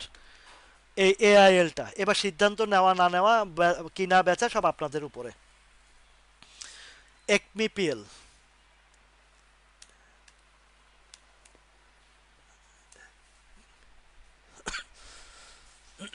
একমিপিএলটা সাইডওয়েজে এখানে সাপোর্ট ক্রিয়েট করতেছে একপিপিএলটা। ঠিক আছে, একপিপিএলটা সাপোর্ট ক্রিয়েট করতেছে। তো সাপোর্ট ক্রিয়েট করার পরে বাজার যখন একটু স্টেবল হবে, এই শেয়ারটা উপরে চলে যাবে। এই শেয়ারটার একটা বিষয় আমি আপনাদেরকে বলি, আমি আরো ওইটা শান্তনু আছে কিনা জানি না, এই শান্তনু জানে এটা, বা আমার আরো কিছু ফ্রেন্ড জানে। আরো 2-3-4 বছর আগে, মানে 21-22 সালের দিকে 28 টাকা একবার কেনার পরে, বা 28 টাকা একবার কেনার পরে আমি ওই স্টপ লস দিয়ে বের হয়ে গেছি। কারণ কি, তখন ওই 28 টাকার ঘরের নিচে একটা গ্যাপ ছিল। দেখলাম যে বেশ কিছুদিন ওয়েট করে দেখছি যে সে বাড়তে পারতেছে না, 28 থেকে 29, 29 থেকে 28 এই জায়গা ঘুরতেছে।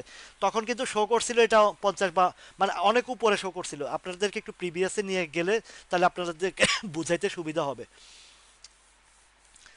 প্রিভিয়াস হিস্ট্রিতে নিয়ে গেলে আপনাদেরকে বুঝাইতে সুবিধা হবে। এই ফ্লোর প্রাইজের পরে এটা কত সাল, 23 সাল না, 23 সালের ঘটনা এটা। এই যে এই জায়গাটাতে, এই জায়গাটাতে দেখেন, এই যে এই জায়গাতে আমি এন্ট্রিটা দিছিলাম, বুঝছেন, 28 টাকার ঘরে। এই 28 টাকার ঘরে কেনার পরে 28-29, 28-29 এই এই জায়গায় 2-3 দিন ঘুরপাক খাইতেছিল। হ্যাঁ, পরে আমি মানে এই যে একটু ডিপে গিয়ে দেখলাম যে এই যে একটা গ্যাপ ছিল, দেখছেন, ফলো করেন একটু এই গ্রাফটার দিকে ফলো করেন, এই জায়গাতে একটা গ্যাপ ছিল। এই গ্যাপটার কারণে সে উপরে যাইতে পারে নাই, যে গ্যাপ ফিল আপের জন্য আরো কিছু বিষয়, যে ডিভিডেন্ড টিভিডেন্ড বা কিছু জিনিস আছিল ছিল, যার কারণে এটা শেষ করে দিচ্ছি। তো আমার ওই ছেলের ল্যাপটপ লাগবে, তো যার কারণে আমি ক্লোজ করে ফেলবো। তো আমি এই দেখেন, এই জায়গায় গ্যাপের কারণে আর ঢুকতে পারি নাই। মানে ধরে রাখতে পারে নাই, তখন এই যে কিছুটা স্টপ লস দিয়ে আমি বের হয়ে গেছিলাম এই এক পিপিএলটা। তো এখন যে পজিশনে আছে, এইটা যদি একটু মার্কেট সাপোর্ট ক্রিয়েট করে ভালো পজিশনে পায়, অন্তত 20-22 টাকার দিকে বা 24-20 টাকার দিকে যাওয়ার, ইভেন কি যদি ভালো প্লে রোল করে এই 26-27-28 টাকার দিকে যাবে। তবে আপনাদেরকে যে সিস্টেমটা শিখাইছি, সাপোর্ট সাপ্লাই জোন পার করতে পারলে, সাপ্লাই জোন পার করে সেখানে সাপোর্ট ক্রিয়েট করতে পারলে ধাপে ধাপে ধাপে যেটা গেছে, সিমট্যাক্স গেছে, তারপরে ইন্ট্রাকো গেছে, তারপরে সালভো কেমিক্যাল গেছে, এই জাতীয় শেয়ার যেভাবে গেছে এটা ধাপে ধাপে ওইদিকে যাবে। আইবিপি নিয়ে যারা টেনশন করতেছেন, আইবিপি নিয়ে টেনশন করার কিছু নাই। আইবিপিটাও সেম, অন্তত পক্ষে 15 থেকে 18 ঘন্টা যাবে ইনশাল্লাহ, এতটুকু বলে গেলাম। আমার ছেলের ল্যাপটপ লাগবে, ওই যে তার কিছু প্রোগ্রামিংয়ের কাজ আছে। সবাই ভালো থাকবেন, সুস্থ থাকবেন। আজকে 8টা থেকে 9:30, প্রায় 1.5 ঘন্টা হয়ে গেছে। সবার জন্য শুভকামনা রইল। শিক্ষার জায়গায় আপনারা সবাই থাকবেন, শিখবেন, এবং আপনাদের পাশে সবসময় থাকবো, আছি সবসময়। তো বিষয়গুলো আপনাদেরকে খুব সুন্দর সুন্দরভাবে বাংলা ভাষায়, সহজ ভাষায়, যেটা অন্যান্যদের থেকে আমি একটু ভিন্নধর্মীভাবে চেষ্টা করি শেখানোর, যেন আপনাদের বুঝতে সুবিধা হয়। সবাই ভালো থাকবেন, সুস্থ থাকবেন। আল্লাহ হাফেজ।